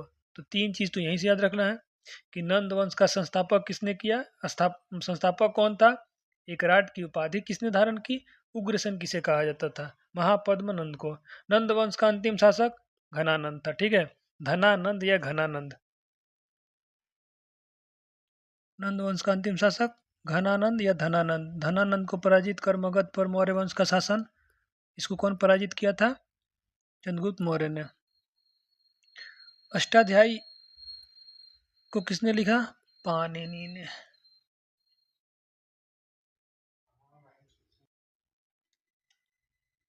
हकमनी वंश के राजाओं ने। ठीक है, भारत पर प्रथम सफल विदेशी आक्रमण फारसी डेरियस प्रथम था, जिसको दारा प्रथम कहते हैं, 518 ईस्वी पूर्व में। ठीक है, कौन था, डेरियस। कहाँ का, फारसी था, दारा प्रथम इसी का नाम था, 518 ईस्वी में। ये सफल विदेशी आक्रमण है। ठीक है, और ये प्रथम विदेशी आक्रमण सिकंदर। भारत पर आक्रमण करने वाला पहला यूनानी पूछे तो सिकंदर। ठीक है, कब, 326 ईस्वी पूर्व में। सिकंदर के भारत पर आक्रमण के समय मगध का शासक कौन था, धनानंद था, नंदवंश का। धनानंद का समकालीन सिकंदर के समकालीन था। सिकंदर का पिता फिलिप द्वितीय, जन्म 356 में, और मेसोडोनिया के पेला में। ठीक है, सिकंदर के बचपन का क्या नाम था, अलेक्जेंडर था। सिकंदर मकदूनिया का राजा बना 356 ईस्वी पूर्व में। सिकंदर का थल एवं जल सेनापति देखिए, सेल्यूकस, निकेटर और निर्याकस। ठीक है, देखिए जल सेनापति जो था वो निर्याकस था, और थल सेनापति कौन था, सेल्यूकस निकेटर था।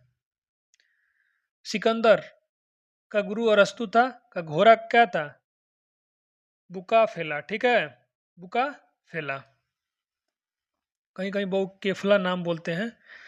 सिकंदर की सेना ने किस नदी को पार करने से इनकार कर दिया, ब्यास या विपाशा नदी। ठीक है, सिकंदर और पोरस के बीच का युद्ध कहलाता है हाइडे स्पीज का युद्ध, या झेलम या बितास्ता का युद्ध। ठीक, सिकंदर की मृत्यु 323 ईस्वी पूर्व में बेबीलोन में हुआ था। मौर्य साम्राज्य।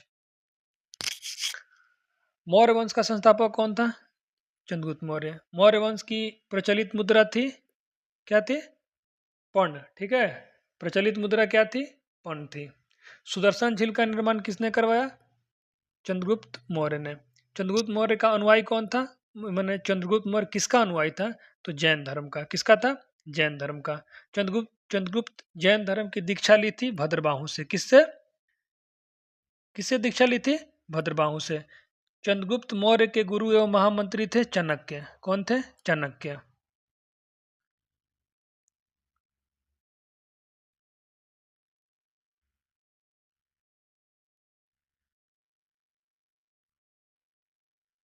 चाणक्य के अन्य नाम क्या थे, विष्णुगुप्त और कौटिल्य। कौटिल्य का अर्थशास्त्र पुस्तक संबंधित है किससे, राजनीति व प्रशासन से। किससे, राजनीति व प्रशासन से, जिसकी तुलना मैकियावेली के पुस्तक प्रिंस से की गई है। किससे, प्रिंस से। ठीक है, कौटिल्य का अर्थशास्त्र कितने अधिकरणों में विभाजित है, 15 अधिकरणों में। कितने, 15। भारत का मुक्तिदाता किसको बोलते हैं, चंद्रगुप्त मौर्य को। भारत का मुक्तिदाता किसको बोलते हैं, चंद्रगुप्त मौर्य को। भारत का मैकियावेली चाणक्य को। चंद्रगुप्त को यूनानियों ने कहा सेंड्रोकोटस। किसने कहा, यूनानियों ने। ठीक है, और विशाख दत्त समकालीन थे चंद्रगुप्त मौर्य के। मुद्रा राक्षस नाटक के लेखक विशाख दत्त। चंद्रगुप्त मौर्य के दरबार में आने वाला प्रसिद्ध यूनानी कौन था, मेगास्थनीज। कौन था, मेगास्थनीज। पुस्तक किसकी क्या थी, इंडिका थी। क्या पुस्तक थी, इंडिका और मेगास्थनीज था। पाटलिपुत्र के प्रशासन का वर्णन उपलब्ध है मेगास्थनीज की पुस्तक इंडिका में। किसमें, इंडिका में। मेगास्थनीज की पुस्तक इंडिका में भारतीय समाज को कितने वर्गों में बांटा गया है, 7 वर्गों में। ठीक है, मेगास्थनीज था सेलुकस निकेटर का राजदूत था। भारत का दौरा करने वाला पहला विदेशी यात्री मेगास्थनीज था। मेगास्थनीज ने भारतीय समाज को विभाजित किया 7 श्रेणियों में। कितने में, 7 श्रेणियों में। और मेगास्थनीज जब आया तो चंद्रगुप्त मौर्य का शासन था। सेल्यूकस को पराजित किया चंद्रगुप्त मौर्य ने। कब? 305 ईस्वी पूर्व में। चंद्रगुप्त का विवाह हुआ था सेल्यूकस की पुत्री कार्नेलिया से, जिसका हेलना नाम था, हेलन। चंद्रगुप्त मौर्य ने जैन धर्म की दीक्षा ली थी जैन गुरु भद्रबाहु से। ये रिपीट हुआ क्वेश्चन। चंद्रगुप्त मौर्य की मृत्यु हुई 298 ईस्वी पूर्व में श्रवण बेलगोला कर्नाटक के उपवास के द्वारा, वही संलेखना विधि द्वारा। ठीक है। अब बिंदुसार के बारे में। चंद्रगुप्त मौर्य का पुत्र या उत्तराधिकारी कौन था? बिंदुसार। अमित्र घात के रूप में प्रसिद्ध था बिंदुसार। जैन ग्रंथों में बिंदुसार को कहा गया सिंह सेन। क्या कहा गया? सिंह सेन। डाइमेकस भारत आया बिंदुसार के समय में। कब आया? बिंदुसार के समय में। बिंदुसार किसका अनुयायी था? आजीवक संप्रदाय का। किसका? आजीवक संप्रदाय का अनुयायी था। बराबर की गुफाओं का उपयोग आश्रय गृह के रूप में किया गया आजीवकों द्वारा। किसके द्वारा? बराबर की गुफाओं में आश्रय गृह के रूप में कौन किया? आजीवकों द्वारा। बिंदुसार का पुत्र या उत्तराधिकारी अशोक हुआ। अब अशोक के बारे में पढ़ते हैं। ऐसे आप पढ़िएगा ना तो याद हो जाएगा। ये 1-2 घंटे मतलब कम समय में पूरा कंप्लीट। ठीक है। और जो याद करना है, किसी पुलिस का एग्जाम दे रहे हैं, एसएससी जीडी का वनडे एग्जाम है, बिहार दरोगा, बिहार एसएससी सीजीएल, इस वीडियो को एक बार देख लीजिए, क्वेश्चन बन जाएगा। अशोक मगध की गद्दी पर कब बैठा था? 269 में, 269 ईस्वी पूर्व में। राजगद्दी पर बैठने के समय अशोक था अवंती का राज्यपाल था। कहाँ का था? अवंती का राज्यपाल। अशोक की माता का नाम क्या था? शुभद्रांगी। क्या था? शुभद्रांगी। अशोक ने बौद्ध धर्म के प्रचार के लिए श्रीलंका भेजा था पुत्र महेंद्र एवं पुत्री संघमित्रा को। संघमित्रा पुत्री थी और पुत्र महेंद्र था। शिलालेख का प्रचलन प्रारंभ किया अशोक ने। अशोक के स्तंभों के पीछे क्या उद्देश्य था? अशोक के स्तंभों के पीछे क्या उद्देश्य क्या था? तो धर्म नीतियों का प्रसार करना। शिलालेख में प्रयुक्त भाषा थी प्राकृत। शिलालेख में प्रयुक्त लिपि कौन थी? ब्राह्मणी और खरोष्टी दोनों थी। ठीक है। ब्राह्मणी भी थी और खरोष्टी भी थी, लेकिन भाषा कौन थी? प्राकृत।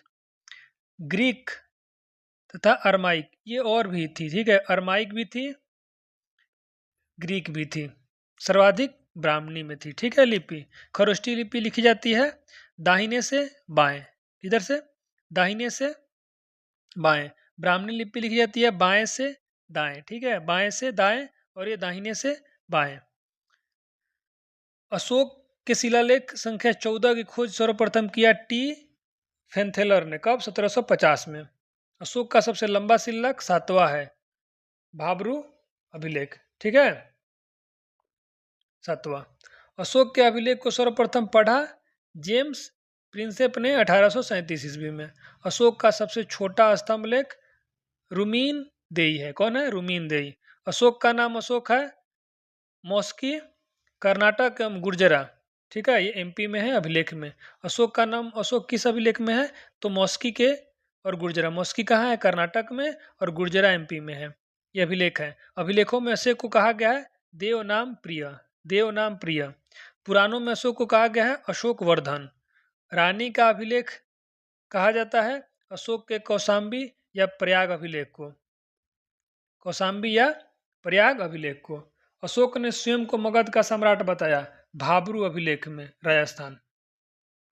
बौद्ध ग्रंथों का उल्लेख है भाब्रू शिलालेख में। सॉरी, ये शिलालेख है। अशोक ने स्वयं को मगध का सम्राट बताया भाब्रू शिलालेख में, राजस्थान में। बौद्ध ग्रंथों का उल्लेख है भाब्रू शिलालेख में। अशोक स्तंभों का मूल उद्देश्य था धर्म नीतियों का प्रचार प्रसार करना। प्रियदर्शी कहा गया भाब्रू शिलालेख में। प्रियदर्शी कहा गया भाब्रू शिलालेख में। अशोक ने कलिंग पर आक्रमण किया था 261 ईस्वी पूर्व में, राजा बनने के 8 वर्ष बाद। कलिंग युद्ध हुआ था अशोक और कलिंग राजा अनंत पद्मनाभन के बीच में हुआ था। पद्मनाभन अनंत पद्मनाभन। अशोक ने धम्म स्वीकार किया कलिंग युद्ध 261 के बाद। कलिंग की राजधानी थी तोसली। क्या थी? तोसली।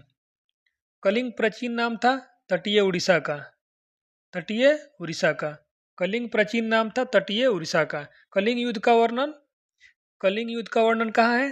13वें शिलालेख में। कहाँ पे है? 13वें शिलालेख में। सांची का जो स्तूप है एमपी में, का निर्माण अशोक ने करवाया था। किसने करवाया था? अशोक ने। सांची स्तूप को नष्ट किया पुष्यमित्र शुंग ने। कौन किया? पुष्यमित्र शुंग ने। श्रीनगर की स्थापना अशोक ने। अशोक का प्रधानमंत्री था राधागुप्त। राधागुप्त। नेपाल में ललित पतन नगर, ललित पतन नगर को बसाया अशोक ने। अशोक ने बौद्ध धर्म की दीक्षा ली थी उपगुप्त से। ठीक है, किससे? उपगुप्त से। अशोक की मृत्यु 232 ईस्वी में हुआ। कब हुआ? 232 ईस्वी में। अशोक के पोता का नाम था दशरथ। क्या नाम था? दशरथ। मौर्य साम्राज्य की सबसे छोटी इकाई क्या थी? ग्राम। मौर्य काल में शिक्षा का केंद्र था तक्षशिला। क्या था? तक्षशिला। बराबर गुफाएं संबंधित है मौर्य काल से, और बराबर गुफाएं हैं बिहार के जहानाबाद में। ठीक है।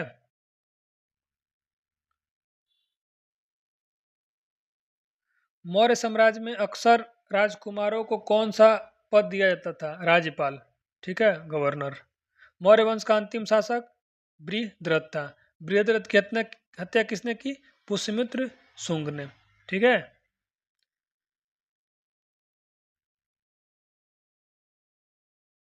मौर्य वंश के बाद स्थापित हुआ शुंग वंश। कौन सा वंश? शुंग वंश। हसीन मशूक से आप याद रखिएगा। ठीक है, तो हसीन मशूक, तो मौर्य वंश के बाद कौन सा आएगा? शुंग वंश। लिख देते हैं हसीन मशूक। शुंग वंश का स्थापना पुष्यमित्र शुंग ने। शुंग वंश की राजधानी क्या थी? विदिशा। क्या? विदिशा। पुष्यमित्र शुंग ने अश्वमेध यज्ञ किया 2 बार। भरहुत स्तूप का निर्माण किसने किया? पुष्यमित्र शुंग ने। भरहुत स्तूप है अशोककालीन। कहाँ पे? एमपी में। भरहुत स्तूप की खोज कनिंघम ने किया 1873 में। मनुस्मृति की रचना हुई थी पुष्यमित्र शुंग के शासनकाल में। किसके शासनकाल में? पुष्यमित्र शुंग के शासनकाल में। पुष्यमित्र शुंग के पुरोहित थे पतंजलि। महाभाष्य के रचयिता पतंजलि, और योग दर्शन के प्रतिपादक पतंजलि। 3 चीज यहाँ से याद हो गया कि पुष्यमित्र शुंग के पुरोहित कौन थे? पतंजलि। महाभाष्य के रचयिता कौन थे? पतंजलि। और योग दर्शन के पतंजलि। तक्षशिला का यवन राजदूत हेलियोडोरस। कौन? हेलियो। यवन राजदूत था हेलियोडोरस। भारत आया शुंग के 9वें राजा भागवत के समय में। शुंग के 9वें राजा भागवत के समय में। शुंग वंश का अंतिम शासक देवभूति था। कौन था? देवभूति। देवभूति की हत्या की वासुदेव ने। किसने किया? वासुदेव ने। शुंग वंश के बाद स्थापित हुआ कन्नौ वंश ने। कौन वंश? कन्नौ वंश। कन्नौ वंश का संस्थापक वासुदेव। कन्नौ वंश का अंतिम शासक सुशर्मा। सातवाहन वंश। देखिए, सातवाहन वंश आंध्र था, एक आंध्र वंश। इसकी स्थापना सिमुक ने किया था, और सुशर्मा की हत्या कर। ठीक है, याद रखिएगा 60 ईस्वी पूर्व में। किसका? सुशर्मा का हत्या करके। ठीक है, ये वही सुशर्मा है जो कन्नौ वंश का अंतिम शासक था। सातवाहन वंश, राजधानी प्रतिष्ठान, महाराष्ट्र। ठीक है, का महानतम शासक कौन था? गौतमीपुत्र सातकर्णी। कौन था? गौतमीपुत्र सातकर्णी। सातवाहन वंश की दूसरी राजधानी अमरावती थी। कहाँ थी? अमरावती। और एक राजधानी ये आपका महाराष्ट्र प्रतिष्ठान में। सीसा का सिक्का चलवाया सातवाहनों ने। 100 से सिक्का और 100 से सातवाहन। ब्राह्मणों को भूमि दान देने की परंपरा की शुरुआत कौन किया? सातवाहनों ने। सातवाहनों की भाषा या लिपि थी प्राकृत। देखिए, भाषा थी प्राकृत और लिपि थी ब्राह्मणी। ठीक है, देखिए, लिपि थी ब्राह्मणी और भाषा क्या थी? प्राकृत। सातवाहन राजकुल था पितृ तंत्रात्मक। क्या था? पितृ तंत्रात्मक। दक्षिणापथ का स्वामी कहा जाता था सातवाहन शासकों को। दक्षिणापथ का स्वामी किसे कहा जाता था? सातवाहन शासकों को।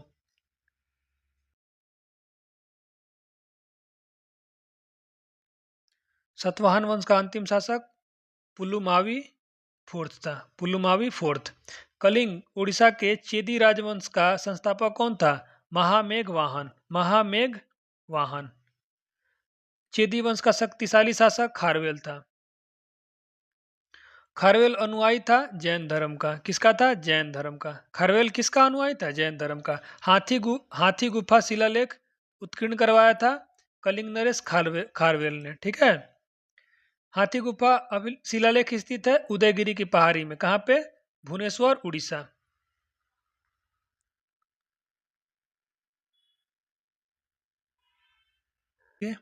यवन राज्य तो कौन कौन थे? तो ऐसे आप एक ट्रिक याद कर सकते हैं।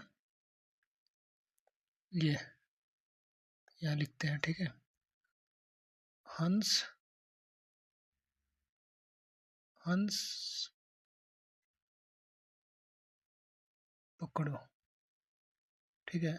आप अपने से बना सकते हैं। हंस पकड़ो। तो ह से हिंद यूनानी हो गया ह, और स से शक, प से पार्थियन, और क से कुषाण, और इसका मतलब कुछ नहीं। ठीक है। तो भारत में आए विदेशी आक्रमणकारियों का क्रम क्या था? हिंद यूनानी, शक, पार्थियन और कुषाण। समझ में आ गया? और हिंद यूनानियों की राजधानी, ये जो फर्स्ट जो आए थे हिंद यूनानी, इनकी राजधानी कहाँ थी? साकल में। कहाँ पे? साकल। भारत में सर्वप्रथम सोने के सिक्के किसने जारी किए थे? हिंद यूनानियों ने। ठीक है। सैनिक शासन व्यवहार में लाया ग्रीकों ने। किसने? ग्रीकों ने सैनिक शासन व्यवहार में लाया। भारत आने वाला प्रथम यवन डेमेट्रियस। कौन था? डेमेट्रियस। प्रमुख हिंद यूनानी शासक कौन था? मिनांडर। कौन था? मिनांडर। मिनांडर को हराया था पुष्यमित्र शुंग ने। किसने? पुष्यमित्र शुंग ने मिनांडर को हराया था। मिनांडर, जिसको मिलिंद बोलते हैं, ने बौद्ध धर्म की दीक्षा ली थी। किससे ली थी? नागसेन से, जिसको नागार्जुन भी हम लोग बोलते हैं। मिलिंद पन्हो। कौन? मिलिंद पन्हो ग्रंथ की रचना किसने की? नागसेन ने। ठीक है। यूनानियों के बाद भारत कौन आए? शक। प्रथम शक राजा मोऊ था। कौन? मोऊ। उसका नाम ही मोगा था। शकों का सबसे प्रतापी शासक रुद्रदामन हुआ। मौर्य द्वारा निर्मित काठियावाड़ की सुदर्शन झील को जीर्णोद्धार कौन किया? रुद्रदामन ने। किसने? रुद्रदामन ने। संस्कृत में जारी पहला अभिलेख जूनागढ़ या गिरनार अभिलेख रुद्रदामन द्वारा जारी। किसके द्वारा जारी? रुद्रदामन द्वारा जारी। जूनागढ़ अभिलेख संबंधित है मौर्यों से। किससे? मौर्यों से। शकों को पराजित कर विक्रमादित्य की उपाधि धारण की उज्जैन के एक स्थानीय राजा ने। किसने? उज्जैन के एक स्थानीय राजा ने। किसको? शकों को पराजित किया था। ठीक है। और विक्रम संवत की शुरुआत हुई। विक्रम संवत की कब शुरुआत हुई? 58 ईस्वी पूर्व में। और इस शकों पर विजय के उपलक्ष्य में यही बात बोल रहा है कि उज्जैन के एक स्थानीय राजा ने शकों को पराजित किया और विक्रम संवत की शुरुआत की। कब? 58 ईस्वी ईसा में। ठीक है। सॉरी। भारत में शक राजा अपने को कहते थे क्षत्रप। क्या कहते थे? अपने को क्षत्रप कहते थे। शकों के बाद आधिपत्य हुआ पहलवों का। ठीक है। शकों के बाद आधिपत्य किसका हुआ? पहलवों का। ठीक है। पहलव या पार्थियन की राजधानी क्या थी? तक्षशिला। प्राचीन नगर तक्षशिला किसके बीच स्थित है? सिंधु और झेलम नदी के बीच में स्थित है। पार्थियाई लोगों का मूल स्थान था ईरान। क्या था? ईरान। अब कुषाण वंश। पहलव के बाद आगमन हुआ कुषाण का। किसका? कुषाण का।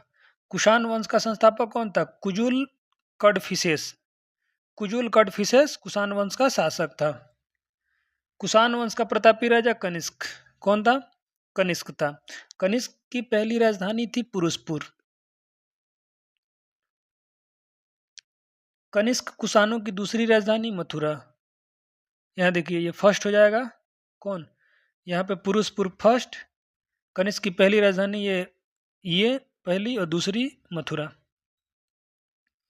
कनिष्क अनुयायी था महायान संप्रदाय का, महायान संप्रदाय का अनुयायी था। द्वितीय अशोक कहा जाता था कनिष्क को, किसको, कनिष्क को कहा जाता था द्वितीय अशोक। कनिष्क के दरबारी में थे नागार्जुन, अशुघोष, वासुमित्र और चरक। और चरक संहिता का रचना किसने किया था, चरक ने किया था। आयुर्वेद चिकित्सा का जनक माना जाता है चरक को। आयुर्वेद चिकित्सा का जनक किसे कहते हैं, चरक को। आयुर्वेद के जनक माना जाता है चरक को। भारत का आइंस्टीन, भारत का आइंस्टीन किसे कहा जाता है, नागार्जुन को। किसको, नागार्जुन को। और शून्यवाद के प्रवर्तक कौन है, नागार्जुन। सिल्क मार्ग के आरंभ किसने करवाया था, कनिष्क ने।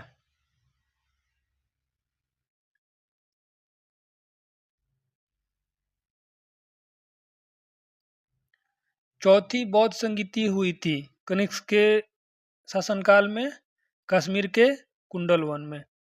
शक संवत चलाया कनिष्क ने, किसने चलाया, कनिष्क ने 78 ईस्वी में, ठीक है। राष्ट्रीय कैलेंडर आधारित है शक संवत पर। राष्ट्रीय कैलेंडर का प्रथम एवं अंतिम माह होता है, देखिए प्रथम चैत होता है और अंतिम फागुन होता है। प्रथम चैत और अंतिम फागुन।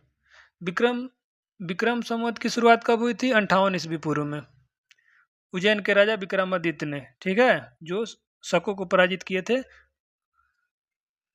शक एवं विक्रम संवत में अंतर 135 वर्ष। कनिष्क की मृत्यु हुई थी 102 ईस्वी में। बुद्ध की खरी मूर्ति का निर्माण हुआ कुषाण काल में। बाल विवाह प्रथा आरंभ हुआ कुषाण काल में। गंधार एवं मथुरा शैली का विकास हुआ कुषाण काल में। शुद्ध सोने के सिक्के चलवाए कुषाणों ने। प्राचीनतम सिक्का कहलाता है आहत सिक्के, कौन, आहत सिक्के। कुषाण वंश का अंतिम शासक वासुदेव था। अब गुप्त काल देखते हैं, पढ़ते हैं। गुप्त साम्राज्य का उदय 3री शताब्दी के अंत में, कहा, प्रयाग के निकट कौशाम्बी में। गुप्त वंश का संस्थापक कौन था, श्री गुप्त। गुप्त वंश का वास्तविक संस्थापक चंद्रगुप्त प्रथम था। श्री गुप्त का उत्तराधिकारी हुआ घटोत्कच। घटोत्कच का उत्तराधिकारी चंद्रगुप्त प्रथम। महाराजा धीराज की उपाधि किसने धारण करने वाला पहला गुप्त शासक, चंद्रगुप्त प्रथम। गुप्त संवत किसने चलवाया था, चंद्रगुप्त प्रथम ने। कब, 319 ईस्वी में। चंद्रगुप्त प्रथम का उत्तराधिकारी कौन था, समुद्रगुप्त। सिक्कों पर वीणा बजाते स्थित समुद्रगुप्त को दिखाया गया, ठीक है, समुद्रगुप्त को दिखाया गया है। समुद्रगुप्त उपासक था विष्णु का, किसका उपासक था, विष्णु का। समुद्रगुप्त को भारत का नेपोलियन कहा जाता था। किसने कहा था ये, विसेंट आर्थर स्मिथ ने। कौन, विसेंट आर्थर स्मिथ ने। समुद्रगुप्त का दरबारी कवि था हरिसेन। कौन था, हरिसेन। समुद्रगुप्त के नीतियों का वर्णन हरिसेन ने किया था। समुद्रगुप्त के विजय अभियानों का उल्लेख है प्रयाग प्रशस्ति लेख, और रचना किसने किया था, हरिसेन ने। हरिसेन ने प्रयाग प्रशस्ति में दक्षिणापथ शासकों की संख्या कितनी बताई है, देखिए दक्षिणापथ शासक प्रयाग प्रशस्ति में, और हरिसेन ने कितनी बताई है, 12। समुद्रगुप्त का उत्तराधिकारी हुआ कौन हुआ, चंद्रगुप्त द्वितीय हुआ। चंद्रगुप्त द्वितीय के दरबार में 9 रत्न रहते थे। कौन रहते थे, 9 रत्न। 9 विद्वानों की एक मंडली थी। चंद्रगुप्त द्वितीय, जिसका उपाधि था विक्रमादित्य ने, दूसरी राजधानी, प्रथम तो पाटलिपुत्र था, किसको बनवाया था, उज्जैन को, ठीक है, उज्जैन को। आर्यभट्ट, कालिदास, धन्वंतरी, वराहमिहिर और सुश्रुत और छपणक, ये चंद्रगुप्त द्वितीय के दरबार में रहते थे।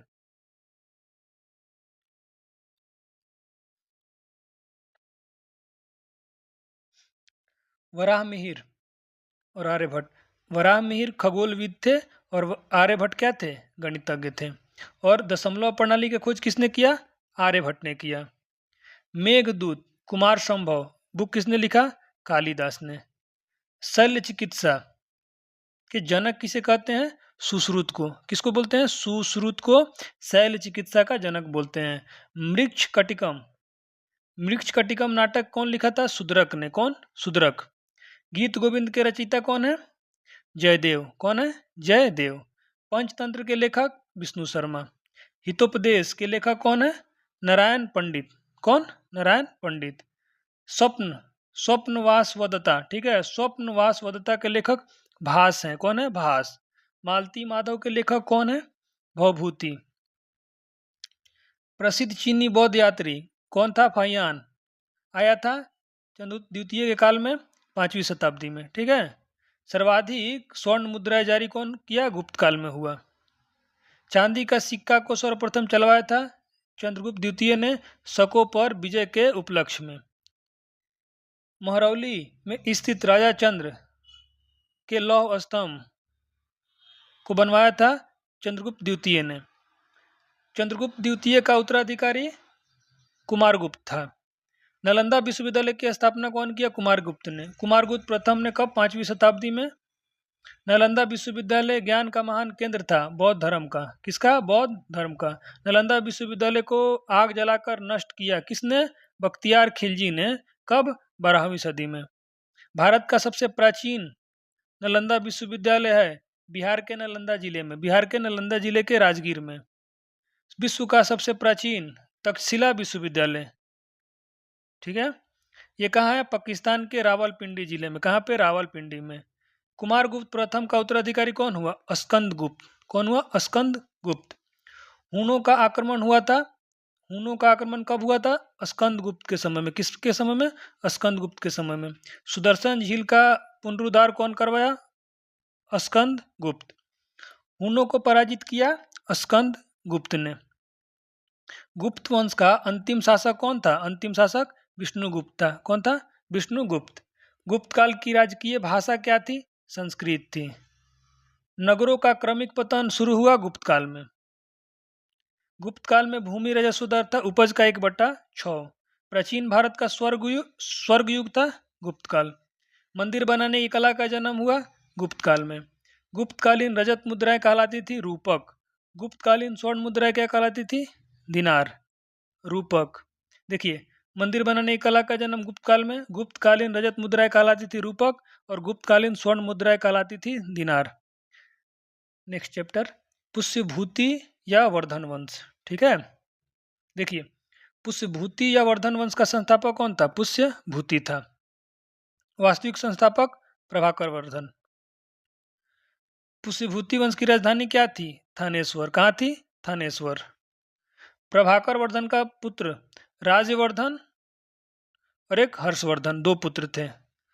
हर्षवर्धन की माता का नाम यशोमती। हर्षवर्धन की माता का क्या नाम था? यशोमती। तो हर्षवर्धन और राज्यवर्धन की माता का नाम यशोमती।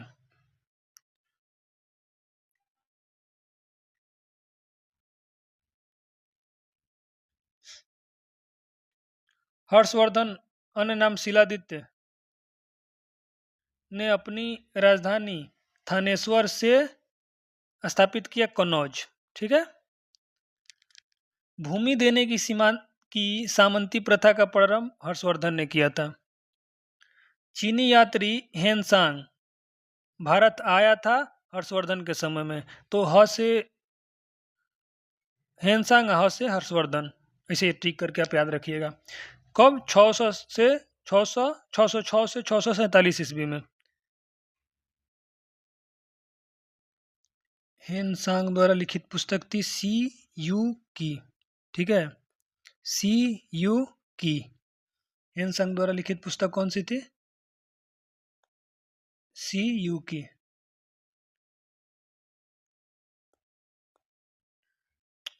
सॉरी, हेनसांग द्वारा लिखित पुस्तक कौन थी? सी यू की। यात्रियों में राजकुमार, नीति का पंडित और शाक्य मुनि किसे कहा जाता है? हेनसांग को। किसको? हेन सांग को। हर्षवर्धन का दरबारी कवि था वान भट्ट। कौन था? वान भट्ट था हर्षवर्धन का दरबारी कवि। हर्ष हर्षचरित एवं कादंबरी के रचयिता वान भट्ट हैं। कौन है? वान भट्ट। वान भट्ट के गुरु थे भरचू। कौन थे? भरचू। प्रियदर्शिका, रत्नावली और नागानंद। कौन कौन? देखिए, नागानंद, रत्नावली और प्रियदर्शिका, ये संस्कृत नाटक हैं की रचना की थी हर्ष ने। कौन किया था? हर्ष ने। हर्षवर्धन प्रत्येक 5 वर्ष बाद धार्मिक सम्मेलन आयोजित करता था प्रयाग में। हर्षवर्धन के काल में भू राजस्व का दर क्या था? 1/6 था। पुलकेशिन द्वितीय ने हर्षवर्धन को 634 ईस्वी में पराजित किया था। कौन? देखिए, पुलकेशिन द्वितीय 634 में हर्षवर्धन को नर्मदा नदी के तट पर पराजित किया था। हर्ष के समय सूती वस्त्रों के निर्माण के लिए सबसे प्रसिद्ध नगर मथुरा। सूती वस्त्रों के निर्माण के लिए, ठीक है, किसके समय में? हर्ष के समय में। भारत का अंतिम हिंदू सम्राट हर्षवर्धन। भारत का अंतिम हिंदू सम्राट कौन है? हर्षवर्धन है। अब संगम युग, नेक्स्ट चैप्टर, संगम युग। संगम युग का महान शासक करिकाल था। कौन था? करिकाल। संगम का अर्थ है कवियों की सभा या गोष्ठी, ठीक है। संगम का मतलब है कवियों की गोष्ठी या सभा। प्रथम एवं तृतीय संगम हुआ था मदुरई में। कब? मदुरई में। द्वितीय संगम हुआ कपाटपुरम अलवय में। कब हुआ? कपाटपुरम अलवय में। प्रथम संगम के अध्यक्ष थे अगस्त्य ऋषि। कौन थे? अगस्त्य ऋषि। द्वितीय संगम के अगस्त्य ऋषि। तृतीय संगम के नकीरर। कौन थे? नकीरर। फर्स्ट के अगस्त्य, द्वितीय के अगस्त, थर्ड के नकीरर। संगम युग में राज्य को कहा जाता था मंडल। क्या कहते थे? मंडल। राज्य को क्या बोलते थे? मंडल। संगम युग में कपास का केंद्र था उरयूर। कौन था? उरयूर। तीनों संगमों का आयोजन किया गया था पांड्य राजाओं के संरक्षण में। किसके? पांड्य राजाओं के संरक्षण में। संगम साहित्य से किन तमिल प्रदेशों का विवरण प्राप्त होता है? चोल, चेर, पांड, ठीक है। चोल, चेर, पांड, इसे याद कर सकते हैं। CPC, China Pakistan corridor. Chola, Pandya, Chera. लेकिन छोड़िए, पाकिस्तान का नाम क्यों लेना। चोल राज्य का प्रमुख शासक था कारिकल। पुरी के जगन्नाथ मंदिर नागर शैली में बनी है। किस शैली में बनी है? नागर शैली में बनी है। और इसका निर्माण करवाया था अनंतवर्मन चोडगंग ने। कौन? अनंतवर्मन चोडगंग ने। भुवनेश्वर में लिंगराज मंदिर का निर्माण करवाया था सोमवंशी राजा ययाति केसरी ने। कौन? ययाति केसरी ने। सोमवंशी राजा ययाति केसरी ने। कोणार्क के सूर्य मंदिर ब्लैक पैगोडा को बनवाया नरसिंह देव बर्मन प्रथम ने। नरसिंह देव बर्मन प्रथम ने। तिरुपति मंदिर है आंध्र प्रदेश में। अंकोरवाट का विष्णु मंदिर है कंबोडिया में। नटराज की मंदिर कहाँ है? नटराज मंदिर कहाँ है? चेन्नई में। मीनाक्षी मंदिर मदुरई में। पांड्य वंश की राजधानी थी मदुरई।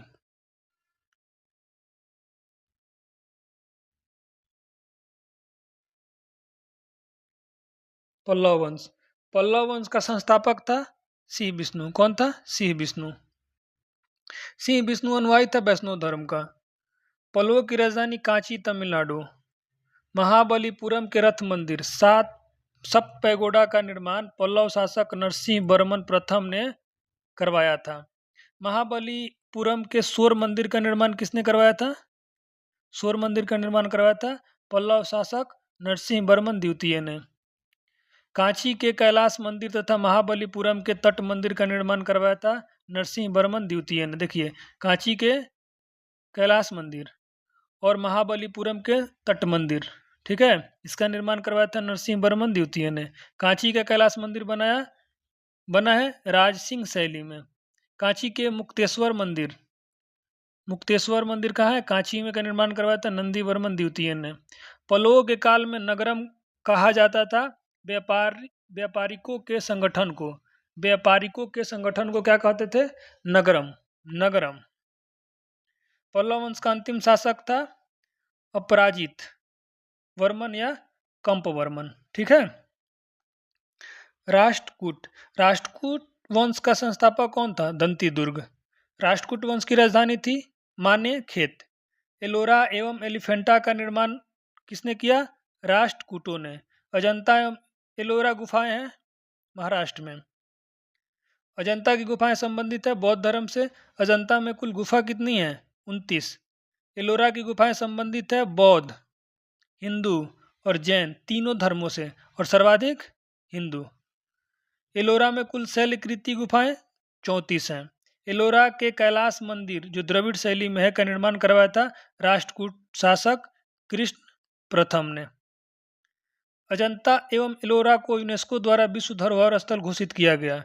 कब? 1983 में। देखिए, अजंता एवं एलोरा दोनों को यूनेस्को द्वारा विश्व धरोहर स्थल घोषित किया गया 1983 में। त्रिमूर्ति शिव के लिए विख्यात गुफा एलिफेंटा। राष्ट्रकूट वंश का सबसे लंबा शासन करने वाला शासक था अमोघवर्ष प्रथम। कौन? अमोघवर्ष प्रथम। कविराज मार्ग कृति की रचना अमोघवर्ष प्रथम ने की थी। राष्ट्रकूट वंश का अंतिम महान शासक था कृष्ण तृतीय। कौन था? कृष्ण तृतीय। राष्ट्रकूटों के पतन के बाद कल्याणी के चालुक्य वंश की स्थापना की तैलप द्वितीय ने। किसने किया? तैलप द्वितीय ने। कल्याणी के चालुक्य वंश की स्थापना तैलप द्वितीय ने किया। 12वीं सदी के राष्ट्रकूट वंश के 5 शिलालेख मिले महाराष्ट्र के मानेखेत से। अजंता एवं एलोरा की गुफाओं को विश्व धरोहर में शामिल किया गया 1983 में। एलोरा की गुफाएं किस पहाड़ी में स्थित है? चरनाद्री पहाड़ी, औरंगाबाद महाराष्ट्र। चरनाद्री पहाड़ी, औरंगाबाद महाराष्ट्र। चालुक्य एवं होयसल वंश। चालुक्यों की 3 शाखाएं थी। एक कल्याणी चालुक्य, वतापी चालुक्य और बेंगी चालुक्य। ठीक है। एक वतापी वाले थे, एक कल्याणी के थे और एक वेंगी चालुक्य थे। कल्याणी के चालुक्य के संस्थापक कौन थे? तैलप। ठीक है। तैलप सेकंड ने अपनी राजधानी बनाया था मानेखेट को। कल्याणी के चालुक्य वंश का सबसे प्रतापी शासक विक्रमादित्य 6। विरूपाक्ष मंदिर का निर्माण करवाया था चालुक्य शासक विक्रमादित्य द्वितीय ने। कौन? विक्रमादित्य द्वितीय ने विरूपाक्ष मंदिर का निर्माण करवाया था चालुक्य शासक विक्रमादित्य द्वितीय ने। विरूपाक्ष मंदिर स्थित है हम्पी कर्नाटक में। कहाँ है? हम्पी कर्नाटक में। विरूपाक्ष मंदिर स्थित है हम्पी कर्नाटक में। विल्हन और विज्ञानेश्वर रहते थे विक्रमादित्य 6 के दरबार में। कौन कौन? देखिए, विज्ञानेश्वर और विल्हन कहाँ रहते थे? विक्रमादित्य 6 के दरबार में। हिंदू विधि ग्रंथ मिताक्षरा की रचना किसने की थी? विज्ञानेश्वर ने। मिताक्षरा की रचना किसने की? विज्ञानेश्वर ने। वतापी के चालुक्य वंश का संस्थापक कौन था? जय सिंह। कौन था? जय सिंह। वतापी के चालुक्य वंश का संस्थापक कौन था? जय सिंह था। वतापी या बादामी के चालुक्य वंश जिसकी राजधानी वतापी थी का महान शासक पुलकेशिन द्वितीय था। कौन था? पुलकेशिन द्वितीय। पुलकेशिन द्वितीय से संबंधित जानकारी मिलती है रवि कीर्ति के एहोल अभिलेख से। कौन? रवि कीर्ति के एहोल अभिलेख से। मंदिरों का नगर कहलाता है एहोल कर्नाटक। हर्षवर्धन को हराया था पुलकेशिन द्वितीय ने। पुलकेशिन द्वितीय को हराया नरसिंह वर्मन फर्स्ट। वतापी या बादामी के चालुक्य वंश का अंतिम शासक कौन था? कीर्तिवर्मन सेकंड वतापी या बादामी के चालुक्य वंश का अंतिम शासक था। वेंगी के चालुक्य वंश का संस्थापक विष्णुवर्धन। देखिए, व से वेंगी और व से विष्णुवर्धन। ठीक है। विष्णुवर्धन की राजधानी क्या थी? वेंगी, आंध्र प्रदेश। विजयवाड़ा के जैन मंदिर। देखिए, विजयवाड़ा के जैन मंदिर का निर्माण किसने करवाया था? विष्णुवर्धन की पत्नी आयना महादेवी ने। कौन? आयना महादेवी। किसकी पत्नी थी? विष्णुवर्धन। होयसल वंश का संस्थापक विष्णुवर्धन था। होयसल वंश का भी कौन था? विष्णुवर्धन। होयसल वंश की राजधानी क्या थी? द्वार समुद्र। द्वार समुद्र का अन्य नाम हलेवीड, कर्नाटक। होयसल वंश का अंतिम शासक बल्लाल थर्ड। उड़ीसा के पुरी में जगन्नाथ मंदिर को बनवाया था, देखिए कौन? गंग वंश के अनंतवर्मन चोड़ ने, ठीक है। गंग वंश के अनंतवर्मन चोड़ ने बनवाया था उड़ीसा का जगन्नाथपुरी मंदिर। चोल एवं पाल वंश। चोल वंश का संस्थापक विजयालय था। कौन था? विजयालय। विजयालय की राजधानी तंजौर या तंजावुर था। नरकेसरी की उपाधि धारण की विजयालय ने। कौन सी उपाधि? नरकेसरी। चोल वंश का प्रमुख शासक था राजराज प्रथम। राजराज प्रथम। तंजौर के बृहदेश्वर या राजेश्वर मंदिर का निर्माण, जो शिव मंदिर है, राजराज प्रथम ने करवाया था। चोल वास्तुकला का सर्वोत्कृष्ट उदाहरण है तंजौर का राजेश्वर मंदिर। श्रीलंका पर विजय प्राप्त किया राजराज प्रथम ने। चोल काल में भूमि कर थी उपज का 1/3। चोल काल में मंदिरों के प्रवेश द्वार कहलाते थे गोपुरम।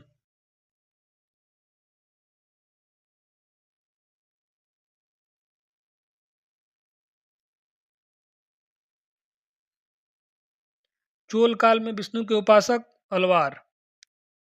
चोल काल में शिव के उपासक नयनार। ऐसे याद कर सकते हैं, देखिए शिव और यहाँ पे विष्णु। तो शंकर भगवान के पास क्या था? तीसरा आंख था। क्या था? थर्ड आई था ना, थर्ड आई। थर्ड आई, इसको नयन बोलते हैं ना, तो आई से नयन, तो नयनार। और विष्णु के उपासक अलवार। नटराज की कांस्य मूर्तियां हैं चोल काल की। नौ सैनिक शक्ति के लिए प्रसिद्ध था चोल साम्राज्य। चोलों का प्रमुख पतन या बंदरगाह था पुहार। मंदिर निर्माण कला में विमान शैली का प्रचलन हुआ था चोल वंश के शासन में। स्थानीय स्वशासन विशेषता थी चोल वंश का। चोल काल में कदमाई क्या था? भूराजस्व कर। क्या था? भूराजस्व कर। गंगैकोंड चोल कहा जाता है राजेंद्र प्रथम को। किसको? गंगैकोंड चोल कहा जाता है राजेंद्र प्रथम को। गंगा को उत्तर से दक्षिण ले जाने वाला चोल राजा कौन था? राजेंद्र चोल था। चोल वंश का अंतिम शासक राजेंद्र थर्ड था। पाल वंश का संस्थापक गोपाल। उदंतपुरी विश्वविद्यालय की स्थापना गोपाल ने करवाया। पाल वंश की राजधानी थी मुंगेर। पाल वंश का प्रतापी शासक धर्मपाल। विक्रमशिला विश्वविद्यालय की स्थापना किसने की? पाल शासक धर्मपाल ने। किसने? कब? 8वीं शताब्दी में। विक्रमशिला विश्वविद्यालय की स्थापना धर्मपाल ने किया 8वीं शताब्दी में। विक्रमशिला विश्वविद्यालय है भागलपुर में।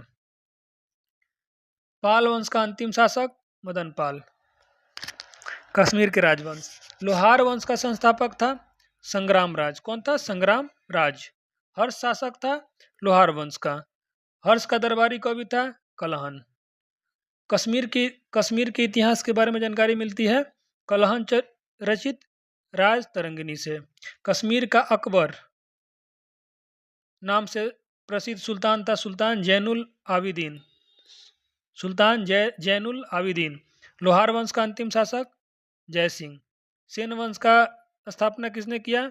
सामंत सेन ने। सेन वंश की राजधानी है नदिया, लखनऊती। हिंदी में अपना अभिलेख उत्तीर्ण कराने वाला प्रथम राजवंश सेन वंश। सेन वंश का अंतिम शासक लक्ष्मण सेन। बंगाल का अंतिम हिंदू शासक लक्ष्मण सेन। लक्ष्मण सेन के दरबार में विद्वान थे जयदेव। गुर्जर प्रतिहार एवं गहरवाल वंश। गुर्जर प्रतिहार वंश का संस्थापक कौन था? नागभट्ट प्रथम। दिल्ली नगर की स्थापना तोमर नरेश अनंगपाल ने 11वीं सदी में की। गुर्जर प्रतिहार वंश का अंतिम शासक यशपाल। कौन था? यशपाल। गहरवाल वंश का संस्थापक चंद्रदेव। गढ़वाल वंश का अंतिम शासक जयचंद। 1194 ईस्वी के चंदावर के युद्ध में जयचंद को किसने मार डाला? मोहम्मद गौरी ने। किसने? मोहम्मद गौरी ने।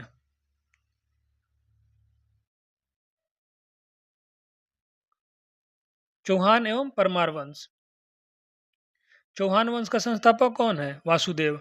अजमेर नगर की स्थापना एवं अपनी राजधानी बनाया था चौहान वंश के अजय राज सेकंड ने। अजमेर नगर की स्थापना एवं अपनी राजधानी बनाया था चौहान वंश के अजयराज द्वितीय ने। पृथ्वीराज चौहान के राज कवि थे चंद्रवरदाई। पृथ्वीराज रासो की रचना किसने की? चंद्रवरदाई ने। पृथ्वीराज चौहान ने मोहम्मद गौरी को हराया था 1191 में तराइन के प्रथम युद्ध में। मोहम्मद गौरी ने पृथ्वीराज चौहान को हरा दिया था कब? 1192 में और तराइन के द्वितीय युद्ध में। परमार वंश का संस्थापक उपेंद्र था। परमार वंश का प्रमुख शासक राजा भोज। कविराज की उपाधि से विभूषित था राजा भोज। चंदेल वंश। चंदेल वंश का संस्थापक ननुक था। कब? 1831। चंदेलों की प्रारंभिक राजधानी क्या थी? कालिंजर। कहाँ थी? कालिंजर। चंदेल वंश के प्रमुख राजा हुए राजा धंग। धंग ने अपनी राजधानी बनाया खजुराहो में। कंदरिया महादेव मंदिर किसने बनवाया? धंग ने। खजुराहो मंदिर का निर्माण चंदेलों ने किया। किसने किया? धंग ने। खजुराहो का मंदिर बना है नागर शैली में। कौन शैली में? नागर शैली में। खजुराहो का मंदिर संबंधित है जैन धर्म से। चंदेल वंश का सबसे प्रतापी शासक यशोवर्मन। कौन है? यशोवर्मन। मिहिर कुल पराजित हुआ था यशोवर्मन द्वारा। चंदेल वंश का आखिरी शासक था परमल। कौन था? परमल। अल्लाह एवं उदल नामक दो बहादुर सेनानायक किसके थे? परमल के। परमर्दी देव के दरबार में रहते थे। सोलंकी वंश। सोलंकी वंश का संस्थापक मूलराज प्रथम। सोलंकी वंश की राजधानी थी अनहिलवार। कौन? अनहिलवार। सोलंकी वंश के प्रमुख शासक भीम प्रथम और भीम द्वितीय। महमूद गजनवी ने सोमनाथ मंदिर पर आक्रमण किया था भीम प्रथम के शासनकाल में। कौन किया था? महमूद गजनवी ने। कब? कहाँ किया था? सोमनाथ मंदिर पर आक्रमण किया था। दिलवार के प्रसिद्ध जैन मंदिर था। कहाँ पे? दिलवाड़ा के। भीम प्रथम के सामंत बिमल शाह ने बनवाया था। किसने बनवाया था? बिमल शाह ने। बिमल शाह किसके सामंत थे? भीम प्रथम के। सोलंकी वंश का अंतिम शासक भीम द्वितीय था जिसने 1178 में मोहम्मद गोरी को हराया था। सिसोदिया वंश के प्रमुख शासक महाराणा प्रताप, राणा कुंभा, राणा संग्राम सिंह। मेवाड़ पर शासन था सिसोदिया वंश का। किसका? सिसोदिया वंश का। मेवाड़ की राजधानी चित्तौड़ में विजय स्तंभ का निर्माण किसने करवाया? देखिए, विजय स्तंभ का निर्माण चित्तौड़। मेवाड़ की राजधानी थी राणा कुंभा ने 1448 में। ठीक है। महाराणा सांगा ने इब्राहिम लोदी को पराजित किया था खातौली के युद्ध में 1518 ईस्वी में। तो प्राचीन भारतीय इतिहास कंप्लीट हो गया। प्राचीन भारतीय इतिहास कंप्लीट। इसके बाद हम लोग पढ़ेंगे मध्यकालीन। ठीक है, मध्यकालीन पढ़ेंगे। और इसके बाद आप आराम से लूसेंट पढ़िए और वो देखिएगा, बुक समझ में आ जाएगा और आपको याद भी हो जाएगा। थैंक यू वीडियो देखने के लिए।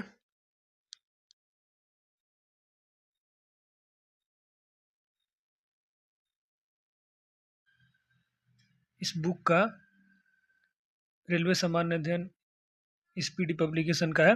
तो इसमें हम लोग इतिहास पढ़ रहे थे और इसमें हमने एंशिएंट कंप्लीट कर लिया, प्राचीन भारतीय इतिहास कंप्लीट कर लिया वन लाइनर में। इसके बाद आप लूसेंट पढ़िए।